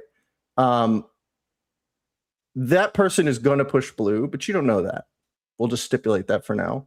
They're going to push blue. They've already decided they want to be what was it, Aragon riding into Gondor or whatever. That's how they see themselves. And so they're going to push blue because that makes them feel good. And you're like, listen, okay, I've got to push red for self-preservation in this case. Does that meaningfully change things for you? No. No. Still, but if you both push blue, everyone would live. Mm-hmm. And you're not in any way culpable or responsible for effectuating the outcome in which the blue people died there. No. Yeah, I mean, I feel like I could do the efficient marginal cause loop again, but maybe I need a better example than the boulder pushing because I'm not seeing how that comes out. But I mean, fundamentally, like I suppose we could loop back to what makes it unreasonable in the case of Just Stop Oil, but reasonable in the case of you're not going to change the outcome of this vote at all. But do you want to join in on the suicide pact? I don't see what makes one reasonable, one unreasonable. I mean, we could come at this from a number of different scenarios. Like if we just want to do the self-interested perspective, like the amount that you would have to give up to completely cut oil out of your life is dramatically more than you would ever gain by saving this person's life. If you just want to do it from a purely egoistic perspective. I'm sorry, but the downside of pressing blue is way bigger than the downside of giving up oil. I mean, only if, yes, only if. No, here's what I just want to know, like, okay, go ahead. I just want to know why it is like, what is your standard of like quote unquote reasonableness or whatever the word was that was used that makes it such that putting my life on the line. Let's use your scenario, like the scenario, the most recent one, where it was like, someone else is in the room about to vote and they vote simultaneously, and I have no idea what they're going to vote. But they are going to vote blue, but I have no idea. So, how does it come about that you have this standard of reasonableness that voting to risk my own life based off of the choice of another person whose motivations I have absolutely no knowledge of meets that threshold, but in the stop oil scenario, it doesn't meet that threshold? Like, what is this threshold of reasonableness? I guess is my fundamental question. Yeah, I mean, I think it just comes down to the fact that the stop oil person is like coming at this from a coercive position. Like they're attempting to coerce your behavior. The blue person, look, you can imagine blue people who are like, haha, I'm going to make myself a hostage. I don't think those are like the relevant people to be considering. If it was just people who said, who endorsed as their action, I'm going to make myself a hostage so that everyone has to push blue, I don't think you have to push blue in that situation. I think pushing blue is something that you ought to do out of respect for human dignity, not because you're being coerced into it by someone who's like intentionally engineering the scenario to do that. And so I think the much more interesting person isn't the person who's like dumb or like cognitively deficient or a child and just smacks the blue button. Like those are I guess things you can bring in, but like mine is the person who like is just like earnestly like, I don't want people to die, and then pushes blue. Like that's the person right there who I think is the most interesting. They're not coercing anybody by pushing blue. They're only risking themselves. And that seems to be an implication of, if you want to say the blue is a suicide pact, is that like they're not coercing anybody else to push red. But that doesn't change whether or not there's like a virtue or a moral demand in some case, maybe not a demand of right, but a demand of the good, in order to say like, hey, you know what? We should coordinate in such a way that that person doesn't die because of this. So can I ask you a personal question? Go ahead. Have you donated one of your kidneys? Nope. Okay, great. So why should I believe that, given any of the scenarios that you've posited so far, that you would vote blue when the downside of voting blue is your death? Because I think it's When the right thing to do. okay. So why should I suspect that, or why should I believe that when you have thus far in your life not been willing to undergo an albeit invasive procedure, but a procedure that will almost with absolute certainty not result in your death or really any long-term consequences to your health and well-being, because donating a kidney has very, very minimal long-term consequences in the overwhelming majority of cases, but would be would be extremely likely to save another person's life. So, yeah, that's my question. If you haven't donated a kidney, why should I believe you'd vote blue? Because it's not about being like the most beneficent person in all circumstances. It's about what we do when we're put into certain deliberative situations. And we're put into a deliberative situation by the hypothetical by being thrown into the button game. I'm not currently in the deliberative position of the kidney donating scenario. If my sister or something needed a kidney and I was a donor, that's a deliberative position that I would have to take probably up. millions of people who are in that exact scenario right now, and you probably have the capacity to, in relatively short order, add yourself to the list of people who are willing to donate a kidney. So I don't see how you're Yes. not in that scenario right now. You Yeah. could now choose to save someone's life by donating a kidney. And their kidneys are failing. Of no part of me has anything to do with their kidneys failing. It's a completely independent event that I could, if I wanted to, intervene on somewhere.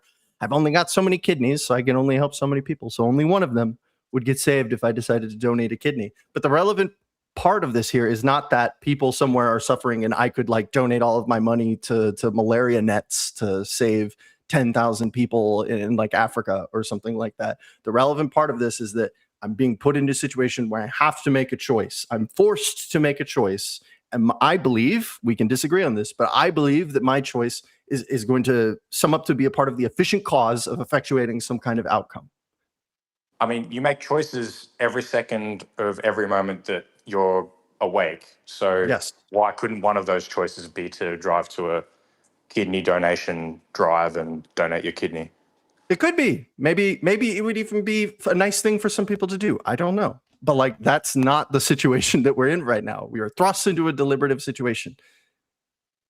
I mean, I think I already established that like you're always in a deliberative situation in some respect because of opportunity cost and human action. Like you can make choices about what you do in the future.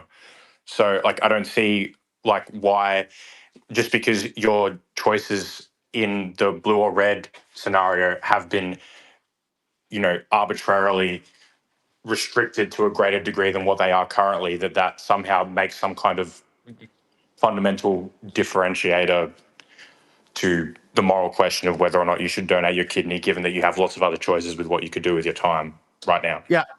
Lots of other hands up. I know I've been yapping for forever, so I'll just, and I'll let you guys have the last word. But just, to end again, I don't think I'm the efficient cause of that person's kidneys failing. And if they were to die, I'm not the efficient cause of their death in that situation. My inaction in giving them a kidney does not literally. They were always already dying, and someone's intervention could save them. You could say that. Maybe. I don't even want to go this far, but maybe you could say that that's like a good thing or a noble thing or whatever. Like someone could make that argument. That's not me.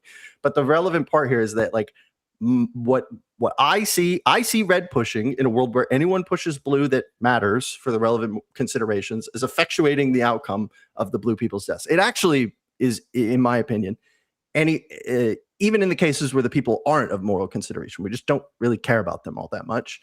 But the situations in which someone's kidney is already failing and I don't intervene, I think is substantively different. So now, if you wanted to say like I could, if I, well, I'm not going to go there. I've already wasted enough time. But yeah, no, that's fine. Anyway, look, just to put a bow on it from my perspective, I don't see how just because there are other choices available to you other than donating your kidney, that makes any difference from my perspective. So, do you have any thoughts? And then we'll go to the next hands. Sure, I'll just I'll wrap it up by saying I think these, supposedly well-meaning altruists are going in there and they're like, "Oh no, I just don't want people to die." So they're not coercing others implicitly like the Just Stop Oil people are. I actually think it's still identical. I think all of them are still hostage making in the same way that the Just Stop Oil people are. Because fundamentally, the Just Stop Oil people would also say, we just don't want people to die. We think that oil is going to kill everybody, or whatever crazy beliefs they have. And that's why they're so gung-ho in their beliefs. So, yeah, the nice friendly face of the altruist, that's always what they put on, and it's always used to cover up just how nefarious of a belief it is that I should be giving up my life on the altar of irrationality. It's truly it's a terrible thing to do to anybody, and I think that's entirely unreasonable. But yeah, we can wrap it up there. I will say I'm just going to go to the loo real quick, so I won't be able to answer whatever the next question is. hey, before you go, real quick, I just want to say check your DMs. Check your DMs. Sure. So we can schedule this thing. Cool. Well, with all that said, I do apologize to the people who have been waiting with their hands up. But as I've said previously, I feel my duty as the host isn't to like give everyone equitable speaking time or whatever. It's to do what I think is going to maximally benefit the audience, and I think that debate was more worthwhile. Was worthwhile while it continued. So, with all that said, I'm going to go to Harrow next, and it's funny because earlier I said, "Oh, well, actually, we'll go Eutychus before Harrow," and then this obviously went on for quite a while. So, sorry, Harrow, but please jump in, man. Please go ahead. No worries. It was pretty relevant to what I was going to talk about, and then prior to my questions. I wanted to say that I had the same argument. It kind of went down a similar road where a distinction wasn't being made between killing and letting someone die, right? Like I see, for example, I gave the situation when discussing this with a friend of a man in the desert, right? And he put himself in that situation. So this is similar to the suicide pact, but it's automated, so you can't reverse it. He's already in that situation, is dehydrated. I see walking past that man, given that you have more than enough water on you for yourself, as letting someone die, but I don't see it as killing. And I think that distinction wasn't being made with talking to my friend, and they actually went down the path saying it was killing, and in which case I honestly didn't even know where to go from there. I gave the similar example, but instead of a kidney, I was speaking of money, making like a Peter Singer uh, similar argument.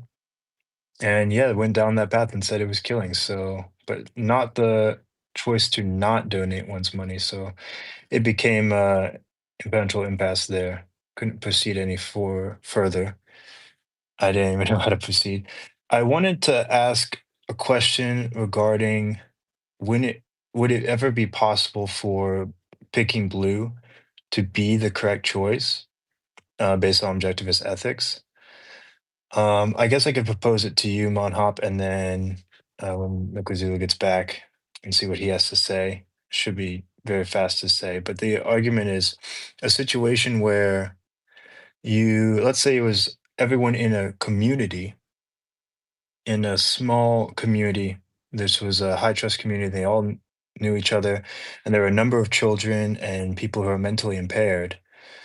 In a situation where you have reasonable suspicion, or maybe it's a huge premise to ask for, huge assumption, that um, enough people it's not like a 50-50, but enough people would be picking blue, and you have children which you're not confident in would not just randomly pick a button. It could be randomly red or randomly blue. I could see it being that not so much you're throwing your life away or sacrificing yourself, but you are trying not to die, but to keep your children alive.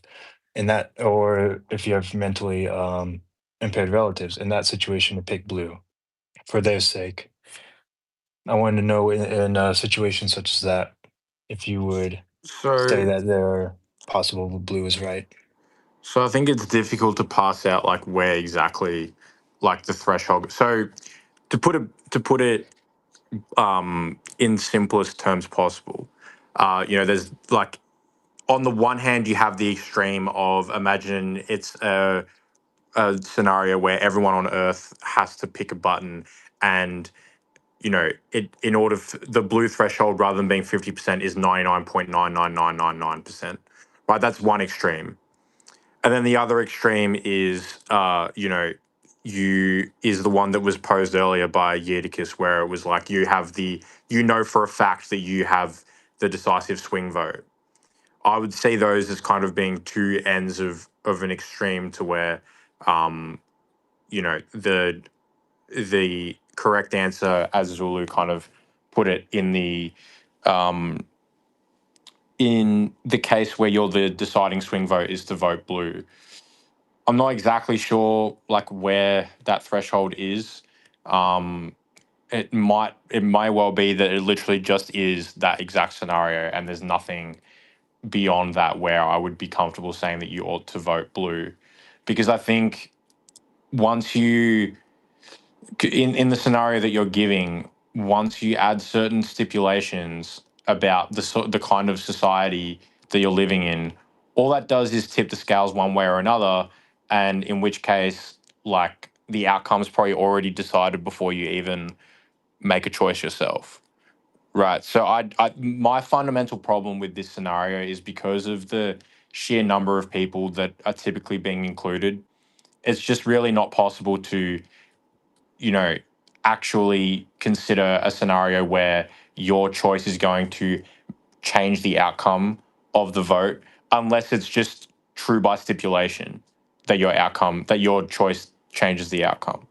So I don't know if I'm kind of answering your question, but I think like at first glance, I don't think that there's really much short of, yeah, literally, you are the swing vote. You know that for a fact. Where I would be comfortable saying that you should definitely vote blue. No, I understand that, and I do think that it does increase the likelihood that you are the swing vote in the example I gave of like a small community, maybe even 100 to 1,000 people. Of course, this would increase your likelihood of being the swing vote. I don't know. I just am sympathetic to for justifying the blue pressing either two justifications. One, that pressing red, as the previous Edicus was arguing, that could be, well, not necessarily saying it was murder, but some sort of causal efficacy. So I'm sympathetic to the argument that's murder. In which case, yeah, blue. And I'm also sympathetic to the argument of trying to be on the off chance that you are that swing vote, trying to act to save, like if you have a number of children or people in your family, or even loved ones, right? Like close friends or nephews, even. I could see that. I am sympathetic there to that argument. I'm just not sure what sample size uh, I would be comfortable making that choice. Yeah, I get where you're coming from, Zulu. Did you catch the like original question that was posed, Zulu? I did not.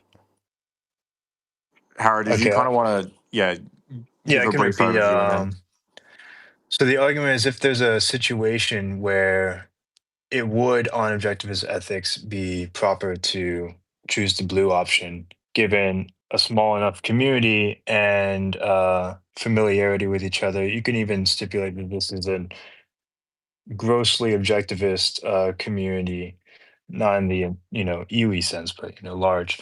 And this is the philosophy of the town.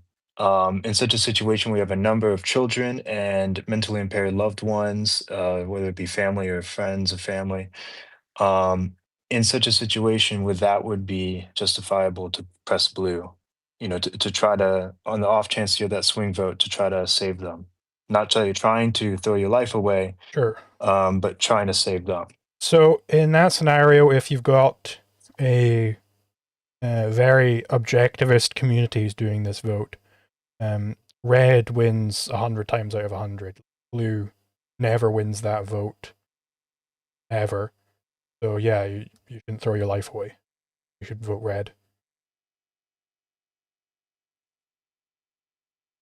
Okay, interesting. Because I was thinking, I think in the situation of an objectivist community, I figured there'd be far more of a spread, whereas less, similar to the poll, where it's kind of in the middle. But I wasn't sure whether it'd be one way or the other, right? Given that people are familiar with each other and know how many children are in this community, I could see somebody making that choice, Yeah, I think thinking everyone else would be on this together I to think pick blue, even. I think if you did this in an objectivist community, I would bet any amount of money. I would bet all the money in my bank account right now that red wins. Like I see no real way in which blue wins. Actually, funny thing. I saw this vote was held in both ANCAP Doggo server and also in Objectivist Lyceum. In ANCAP's Doggo server, it was like over 90% voted red. But in the Objectivist Lyceum, it was more like 60 or 70%, which is interesting. Tells you something about the Randians, I We're guess. more objectivist than the objectivists. Exactly. yes, Okay, well, that was well, it. I just wanted to hear what the arguments were in such a situation.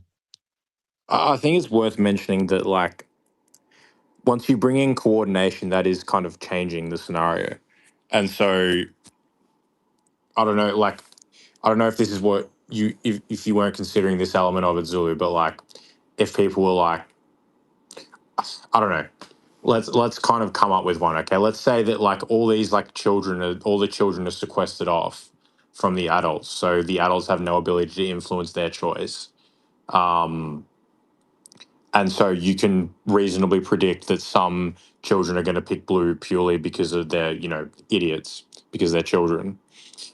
Then what would probably happen? You would have thought would be that people would coordinate such that they ensure that they can save the children's lives. Do you think that that's reasonable, Zulu? I know that's fundamentally changing the hypothetical, but So are you suggesting that like they get like communal deliberation time, like they can come together and decide what they're going to do beforehand? yes, yeah. There's some coordination prior. And the children are not involved in this coordination. Correct. I would suspect that an objectivist community would go, well, no, I've raised my child to be a good red voter, of course. Where, you know, it would be stuff like that. I don't suspect that there would be a whole lot of sway towards the blue. Yeah, I get what you mean. I mean, there has to be a limit, right? Where I'm talking about a situation of, even if you want to talk about the legal child where they simply don't even know what they're choosing, like a 2-year-old, Mhm. right? There's no amount of instructing someone to like a parent in a courtroom, family court, where you're telling them, okay, do this, say this, that when it comes down to it, you could really trust. Well, yeah, certainly they could come to the conclusion that some of the children might end up dying, but I don't suspect that's going to hold a lot of sway. It's like, well, I'm not putting my life and my well-being on the line because your 1-year-old baby might press blue. I suspect that would be the character of the response there. Cool. Well, we'll keep it rolling. We'll I'm go gonna to do ANCAP Joker next. let's do Oh super yeah. chats first. Oh yeah, for sure. Yeah. Yeah, so we had one from Rudy RW6514, who's now a member for 4 months. Thank you very much. Then from Gluteus Maximus for 1000 HUF. Thank you very much. Who says, on the topic of Zitter drama, are those handmade bond chairs your friend made still for sale? Handmade bond chairs? I'm not sure what that means. But thank He's you very much. talking about tax brass. He said he meant bone chairs. Oh, yes, of course. I think that was a very popular tweet, but I think it got his account taken down, which is. And Yeah. Actually, did it? Or hang on, I'm pretty sure it's still up. oh, I thought maybe that was a Yeah, different. he definitely got taken down again, but I'm pretty sure that account is not the one that got taken down. It got taken down before that. Oh, And okay. I'm just gonna double check whether excuse me. Because this account is still getting like heaps of interactions whenever. Yeah, it's still up. The Okay. tweet is still up, and his account's still up. Yeah, so for those who don't Um, know, he was responding to Chibi Reviews because I believe Chibi Reviews was in favor of lolly pornography, and he was like, "That's a compelling case you're making. Here I am at your brother. I'm going to dig up your brother and use his bones to make a chair."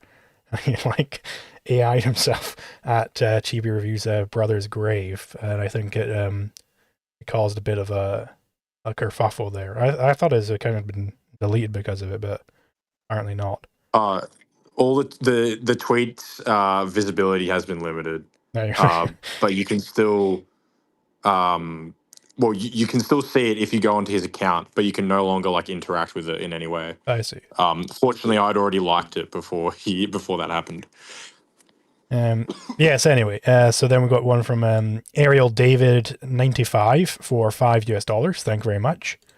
Leave it to Zulu to come up with the most creative scenarios. Well, thank you very much.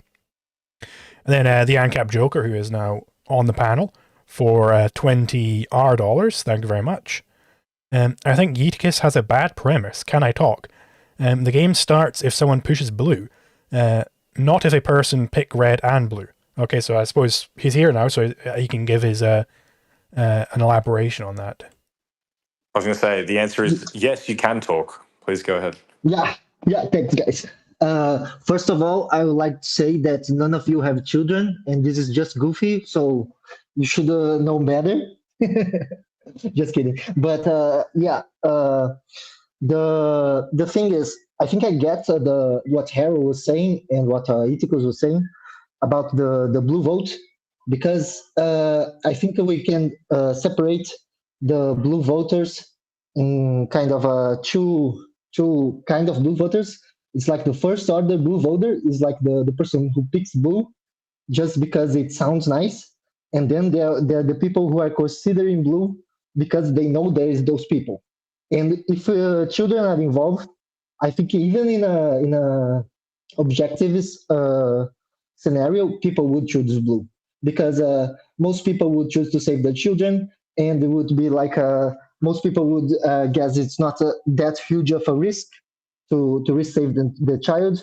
And I think also Ithacus has a point when he says that there's the difference of the marginal reason and the efficient reason. Because I also think that if you think from your bottom of your heart that blue is the best option, like you care for your children or impaired a person in your life, and you vote red, you're leeching on the blue voters because you think like yeah, blue is the best outcome because this guarantees my child who can't understand the game or someone impaired that can't understand the game that I care about uh, will be the best result because I can safely say they will live, but I'll leech the vote and say, yeah, I'll vote red, even though I prefer blue to win. I think this is not a correct framework to have, even in the objective sense.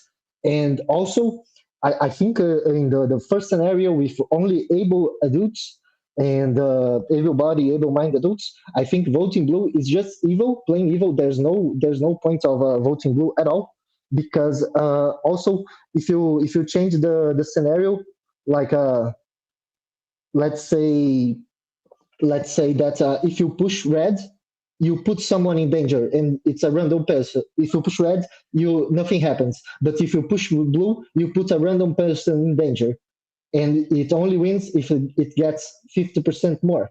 So yeah, in this case, you are like putting people in danger. There's no doubt about it. So it's not only a matter of being selfish or not. It's a matter of collectivist or being uh, like an individualist. I think I said enough. I have more things to say, but I think you can start commenting on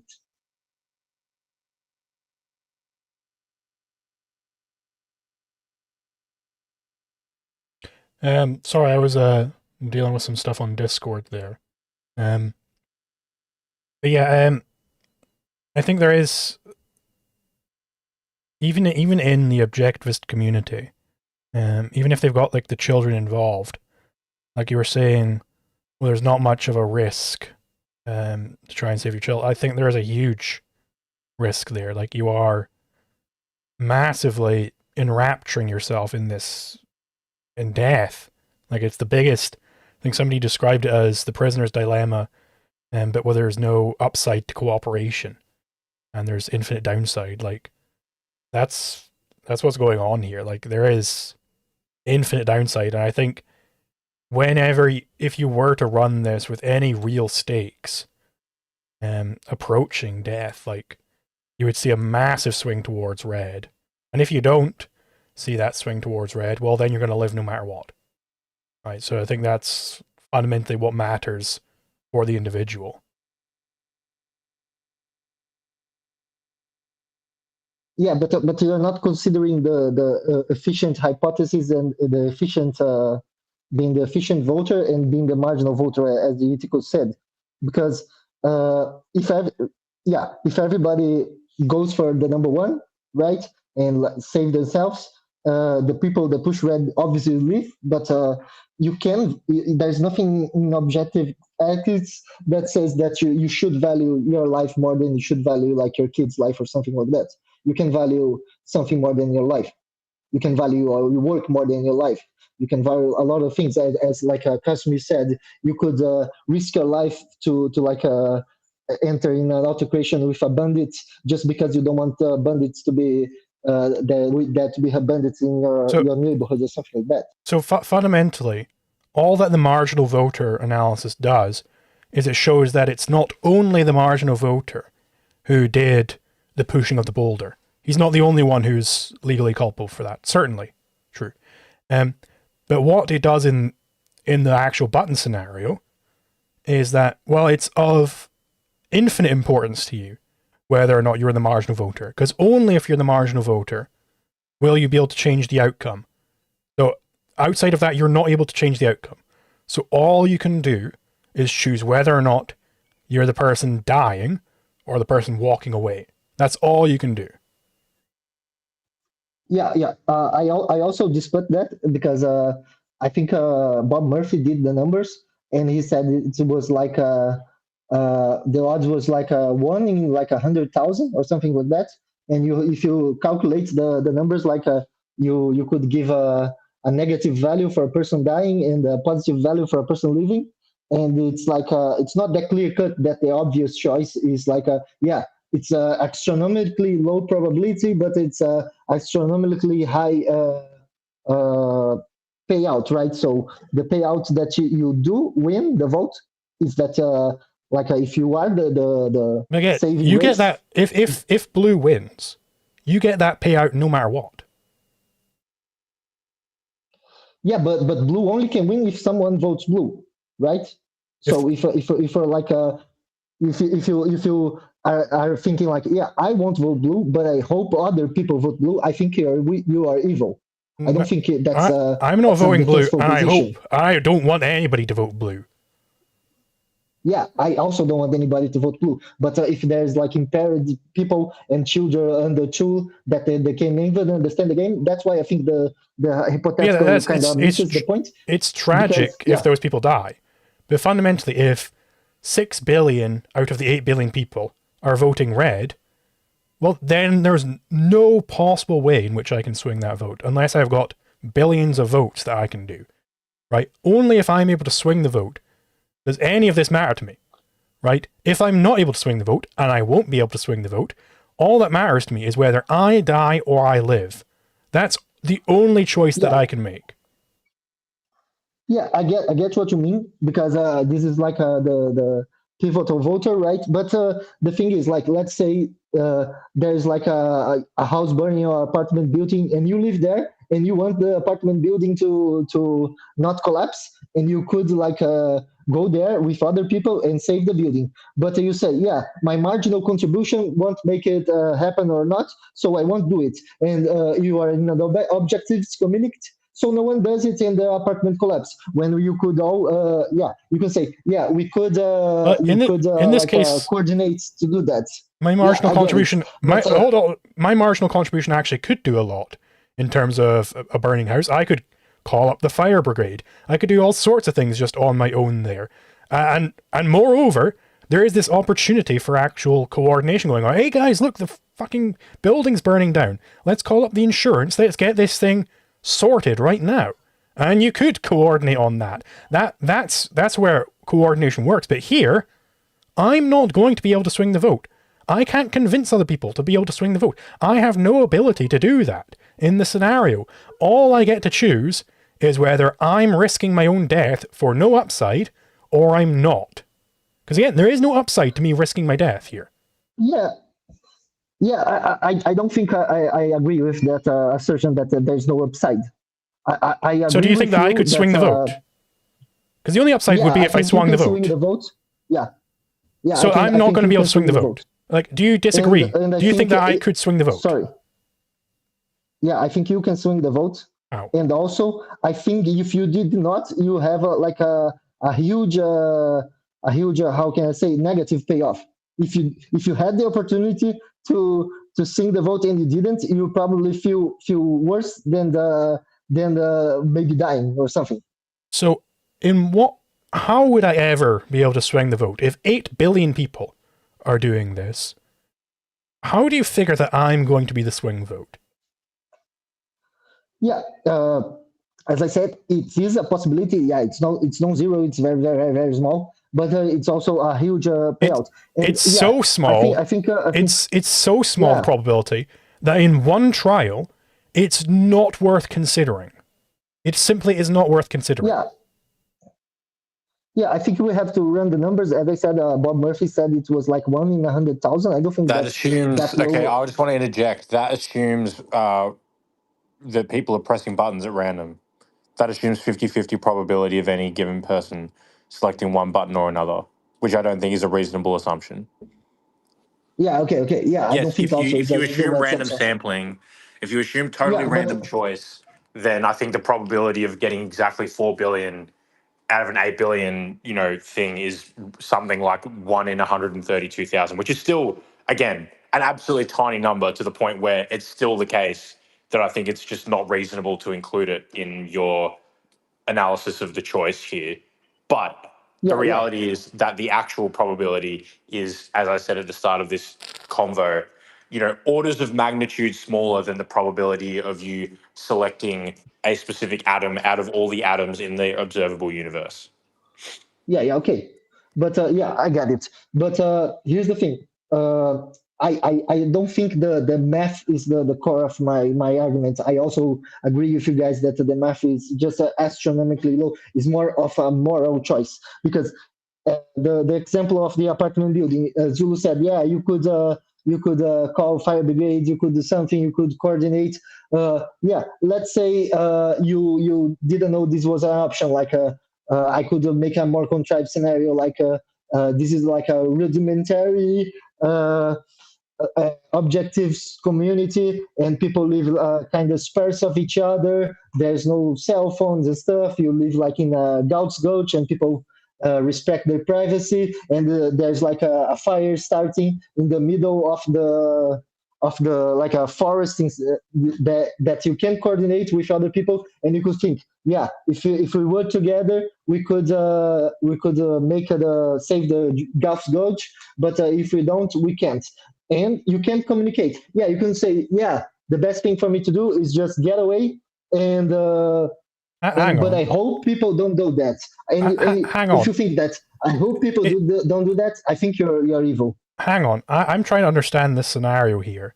If I'm supposed to be able to coordinate, then communication must be possible at some point, right? If I start putting out the fire, there maybe somebody else sees the smoke or whatever, and they come over, and yeah, I would want that to happen if this fire is threatening my property and everybody else's property here.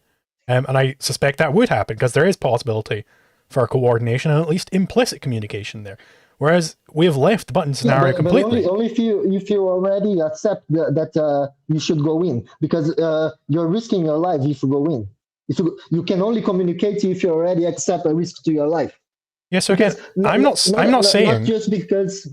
I'm not saying never risk your life ever. That was never my claim. I'm saying you simply are not going to swing this vote. It's never going to happen, right? I could swing the fire in one way or the other. That's within my capabilities.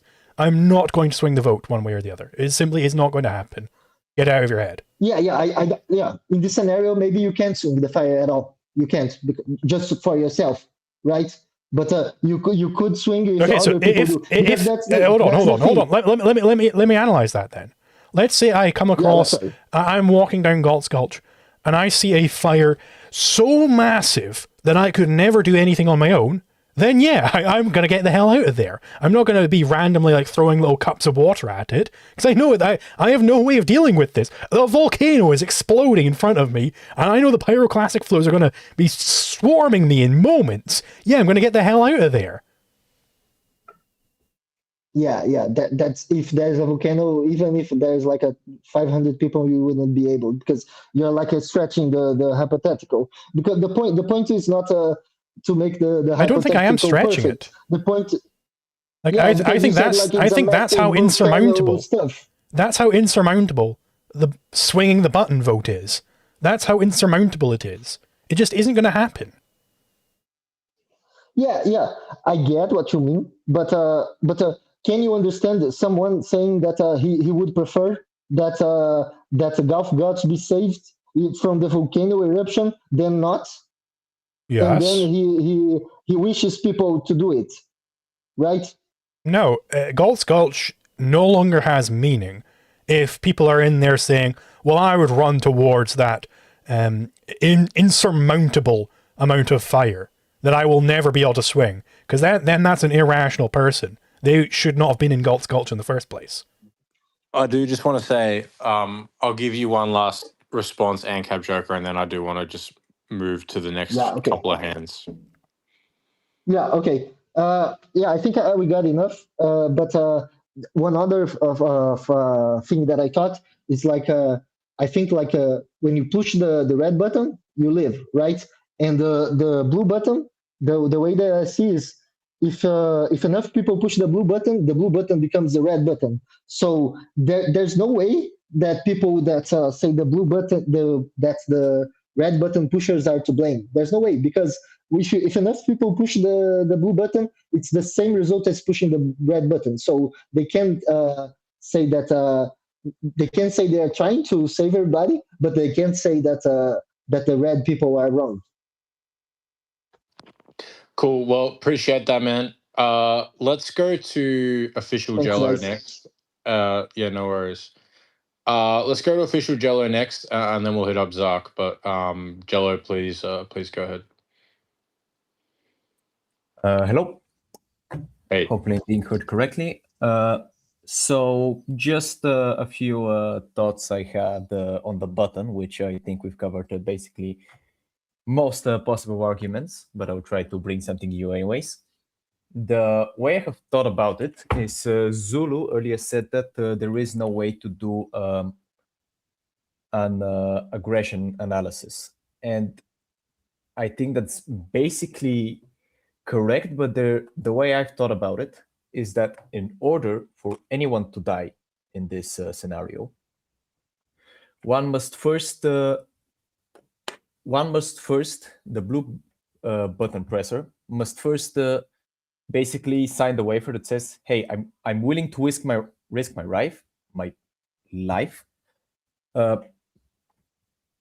willing to risk my life in order to possibly save others because I'm also altruistic and virtuous." The red button presser is basically saying, please get me out of here. I don't want to die. I am not willing to risk my life at all. If anyone deserves to die, which I don't think anyone necessarily deserves to die, but if anyone is going to die, the person who is willingly risking their life is doing that. So there is no argument that the red button presser is the one who is possibly taking someone else's life by making the decision. And the other way which I have tried to approach it is regarding the first possible. Imagine that you were the first person to enter the room. If you're the first person to enter the room, why would you ever press blue? You have knowledge that you cannot possibly save anyone else. The only person you can save is yourself if you press the red button. So that person will, of course, logically press red.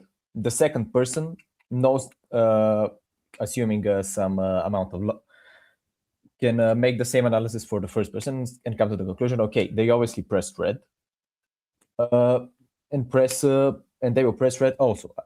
Even if they are very virtuous and very altruistic and willing to save people, they will also press red.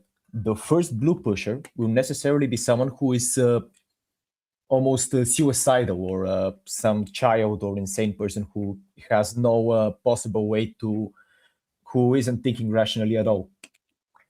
And in that way, I also think, of course, that red is correct.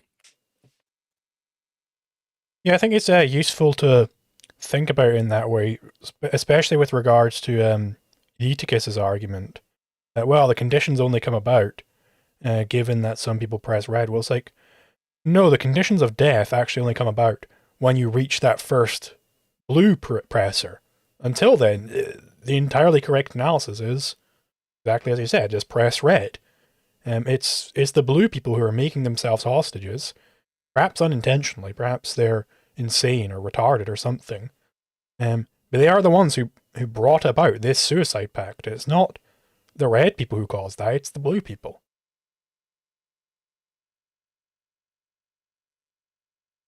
I saw a good tweet about that where basically the guy said, hang on, let me pull it up.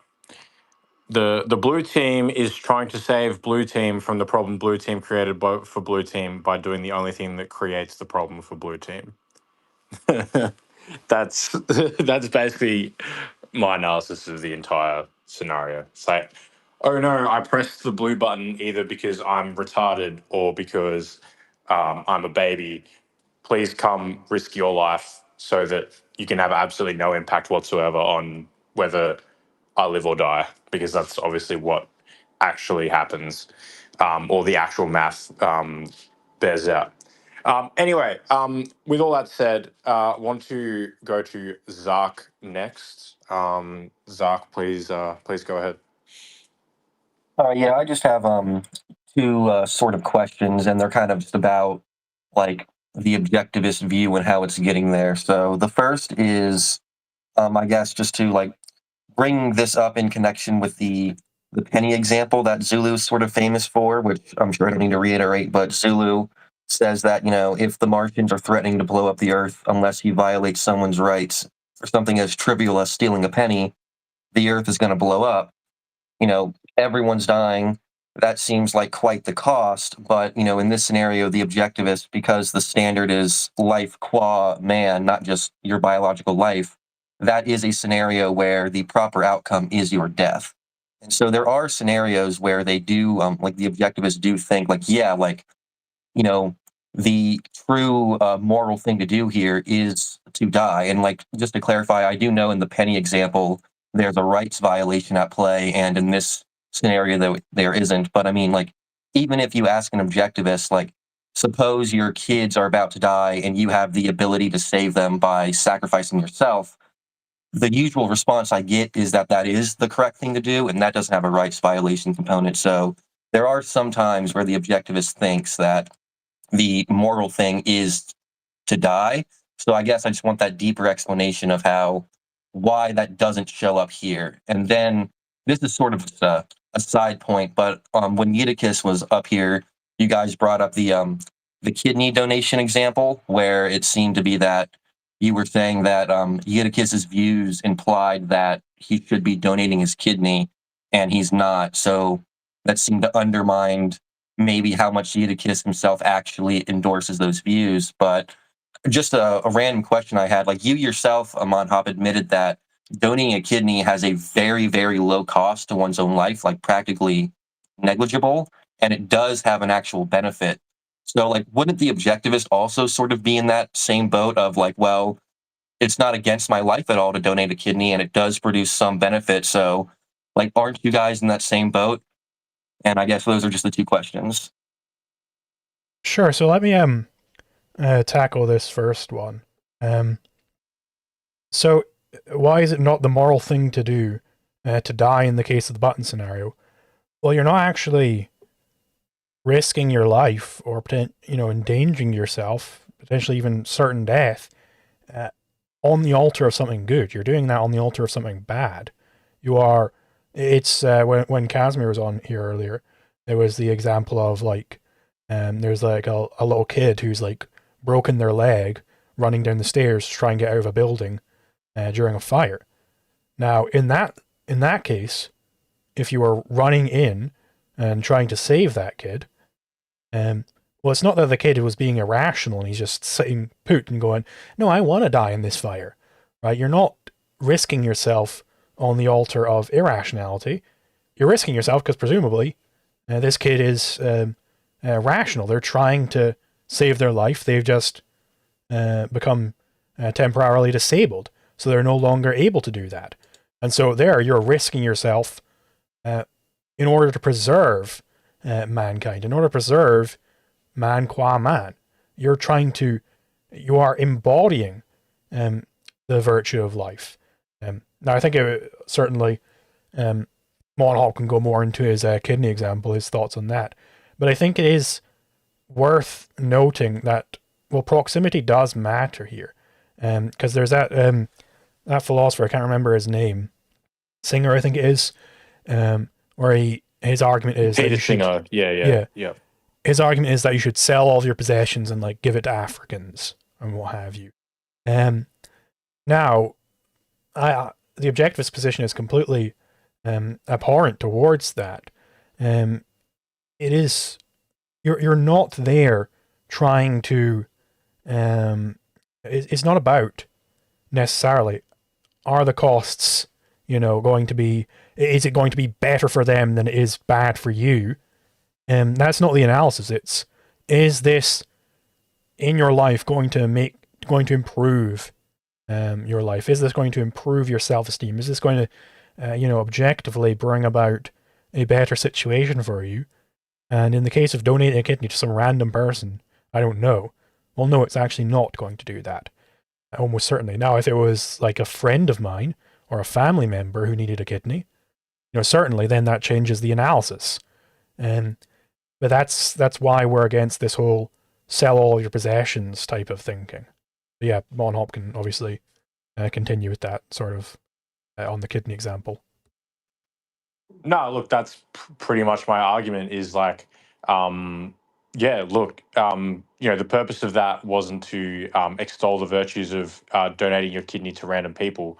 I don't think you should do that because of all the reasons that you explained, where it's like, it doesn't seem like it improves my life to any extent. And while I did kind of say that it has at worst, in most cases, a marginal, impact on your life, there is still a marginal impact. Like I think that your life expectancy drops on average by about a year or so over the course of your lifespan. So like right there, there's a, negative impact on your life. My only point was given, okay, the situation or the debate as it stood when we were debating with Eutychus, where the standard seems to be that you should, potentially sacrifice your life for an almost inconsequential, impact on other people's lives, then why wouldn't it be the correct thing to do to donate a kidney?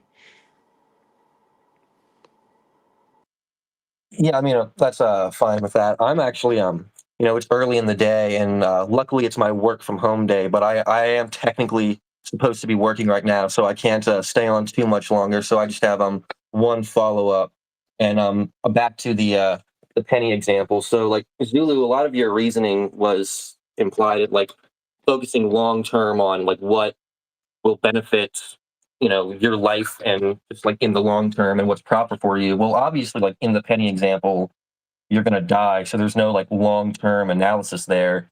And like in terms of the rational and irrational people, I would say the dude who's refusing to abandon a penny and like to allow the earth to blow up is being very irrational, while all the other people who are like, hey, you should really consider stealing that penny, I mean, I don't think they're necessarily giving you a moral a more like they're recommending something moral to you, but I understand why they're saying that. And so like wouldn't that scenario be where you're like, fuck it, this dude is being super irrational, so who cares about him, I'm going to save all of humanity and let it continue and screw this dude's penny. To be clear, it has to be stealing. So if he gives it up, it wouldn't be stealing. Okay, imagine the scenario where the Martians are just saying you need to be in possession of it, and he's not letting you do that. So it's not that the Martians say you have to steal, you just have to be in possession of that particular penny, which he currently has the title to. Yeah, so again, it's certainly, like I've gone over all this many times before. In an absurd setup for a scenario, you're going to get absurd outcomes. Like that's just what happens unless we just abandon morality and just be implicit philosophers, which is certainly not what we're trying to do here. Now there are reasonable things which could be going on here. Maybe this guy knows that having this penny in my possession is like the final step of their plan, and they're tricking me in some way. And he's like, no, I can't explain it, but no, you can't have this penny, because if he explains it, then like something terrible happens. There are all sorts of different scenarios. This is also similar Not to nerd out, but it's like what happens in like Infinity War, where where Doctor Strange is like, I can't tell you what happens.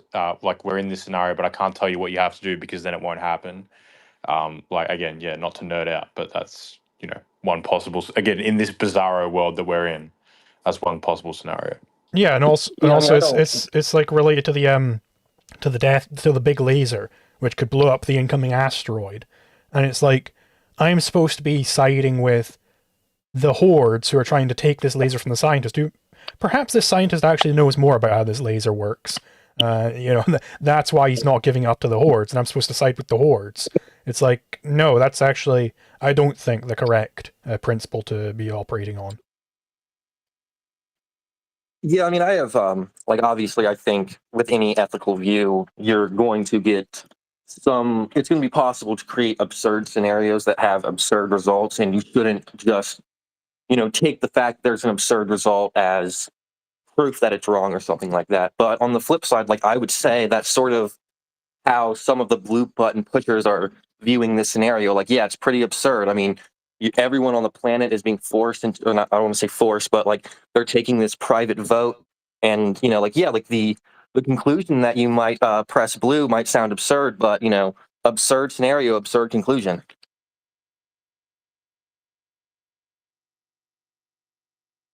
So like, what's the upshot there? Are you saying that like absurd scenario, absurd conclusion, that the correct conclusion would be blue pushing the button scenario? I mean, I'm not at the moment taking a side on that. I'm just saying, like, from the blue button presser, it kind of seems like they're in the same boat as you, kind of looking at the penny example, where it's like, I mean, yeah, I understand why people are a bit off put by my answer and that they think it's absurd, but I mean, you can construct absurd scenarios. So, like, a lot of your oomph at the blue button presser seems to kind of be like, well, look at the results of what would happen here, and I mean, it seems like they can kind of just use the same response that you use for the penny example, where it's like, yeah, I mean, this is a completely absurd, stupid scenario that's being constructed, and I mean, yeah, it doesn't necessarily have an intuitively great result. It also sounds absurd, but I mean, like your own penny example shows that that's at least possible. Well, sometimes, given a absurd setup, an absurd answer is correct. So just kind of like common grounded, they're probably looking at the same way. Well, so to be clear, my problem with the blue button pressers isn't that they're willing to bite the bullet and say, "Yeah, I'm a blue button presser." My problem is all the other things we've gone on. Like, they genuinely, either they're departing from the scenario in certain ways, which is obviously wrong, or they're like just operating on completely false premises. And it's like, those are my problems with the blue button pressers. Not if they were like, not that they are sticking by their guns. It's that their guns are insane to begin with. It's a bad principle to have. All the principles I've seen justifying blue votes.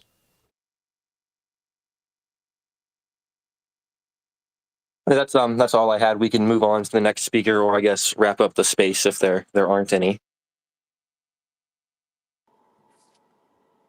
I was about to wrap up the space, and then Jello put his hand up. Cool. Jello, please go ahead. It's just a caveat I've been thinking about regarding the famous button example, which would be should, if say you work, you're a regular worker at the gas station, and one day it just so happens that it is robbed at gunpoint, and they say, put all the money in the bag or I will shoot you. This isn't your money to give away.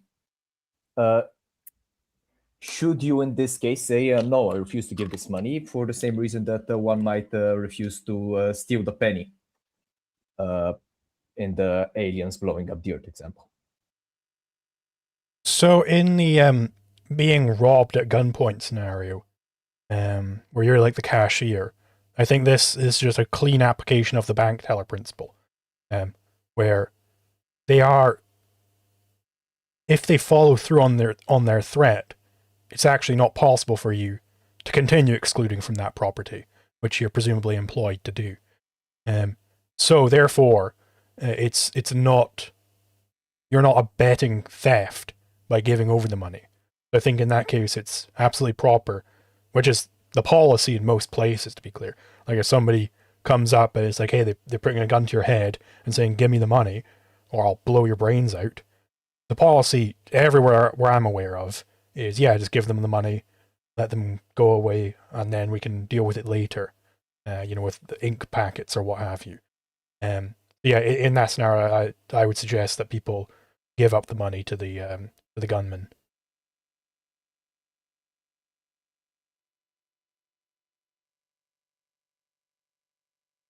Cool. Okay, we'll go to Joker, and that is going to be the last one.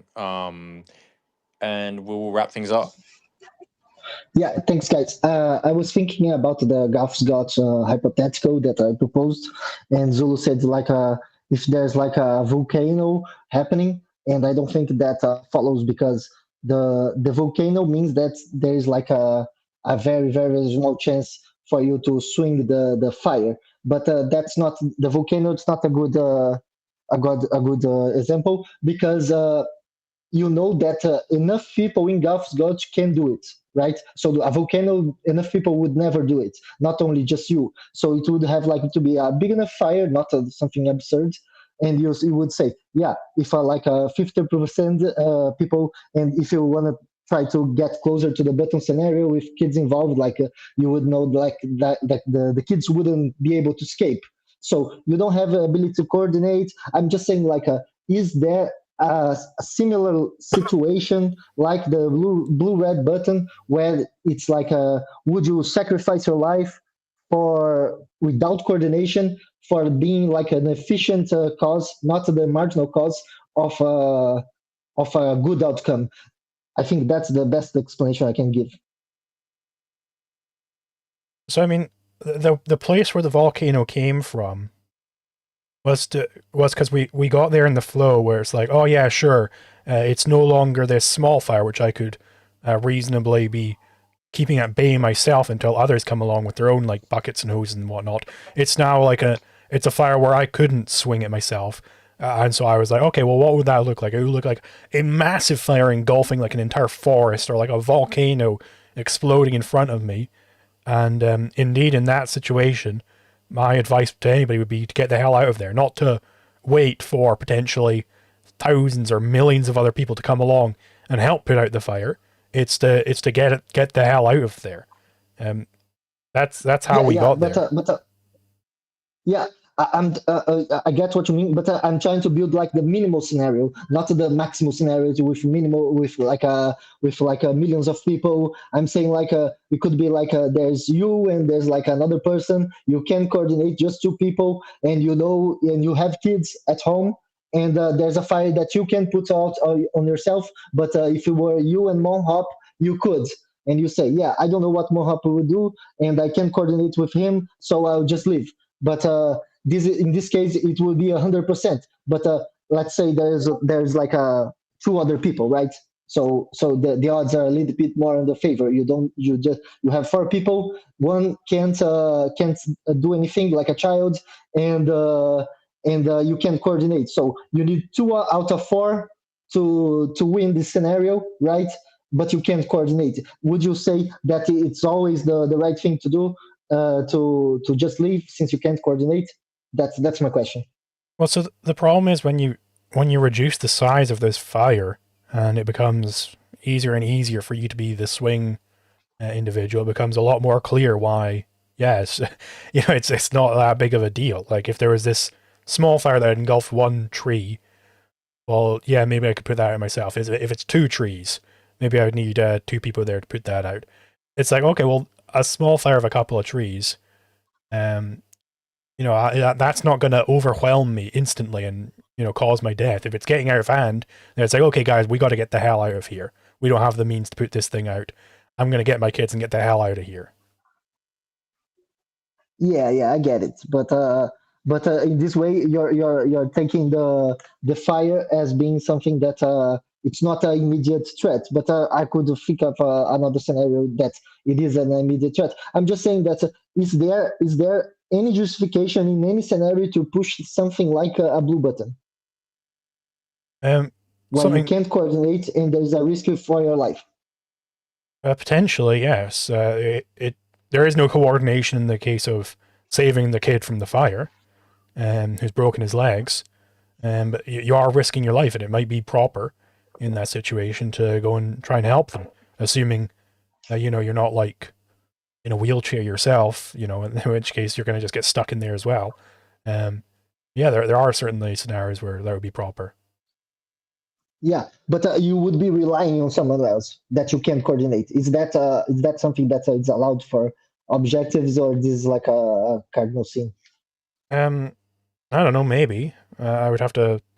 I can't think of any off the top of my head, but I mean, it's not on principle ruled out. Yeah, because it's not a matter of like completely being ruled out. We would have to go to the specifics, and maybe there's a case where like a similar situation of pressing blue is not that absurd. Well, yeah, if you completely change the scenario, maybe pressing blue isn't absurd. I mean, easily, if Yeah, you swap okay. if you swap the colors, then pressing blue wouldn't be absurd. Yeah, but this changes the scenario completely. I'm just saying a matter of numbers, not a matter of the situation In what sense? or the people involved. Yeah, just the people involved in a matter of numbers. Changing the colors changes it completely. It's not even similar. Well, I mean, even if it's two people on an island, if both join the pact, both cruise on Friday, then neither dies. If only one is in the pact, then only one dies. You shouldn't join that pact. That's only two people there. Yeah, I agree with that. I think we can leave it at that. Sure. Thanks, guys. Cool. Well, I guess we'll leave it there for today or tonight's episode. Obviously, yeah, a bit short notice with this one and a bit out of our normal schedule. Like I said, I'm not sure exactly when I'll be able to get back on the normal time slot, but yeah, any kind of final thoughts, Zulu? You know, I mean, thank you everybody who came along. There is one more super chat, but it looks like it's going to be an after stream type of thing. Yeah, thank you everybody who came along. Thank you everybody who's donated, and yeah, we'll I'm going to be doing a debate on Thursday, I believe, with Divinity on whether objectivism is an open or closed system. Yeah, thank you everybody Oh, for coming along. not the original debate prompt that you guys have been like talking about for such a long time. No, and to be clear, it was he wanted open or closed objectivism, so okay, I'm fine with that. Cool. All right. Well, I'll look forward to that one. But yeah, thanks everyone, as we said, for coming along, and yeah, we'll see you next time. Yep, so yeah, Zal Zulu. Zal Zulu, my almond hop.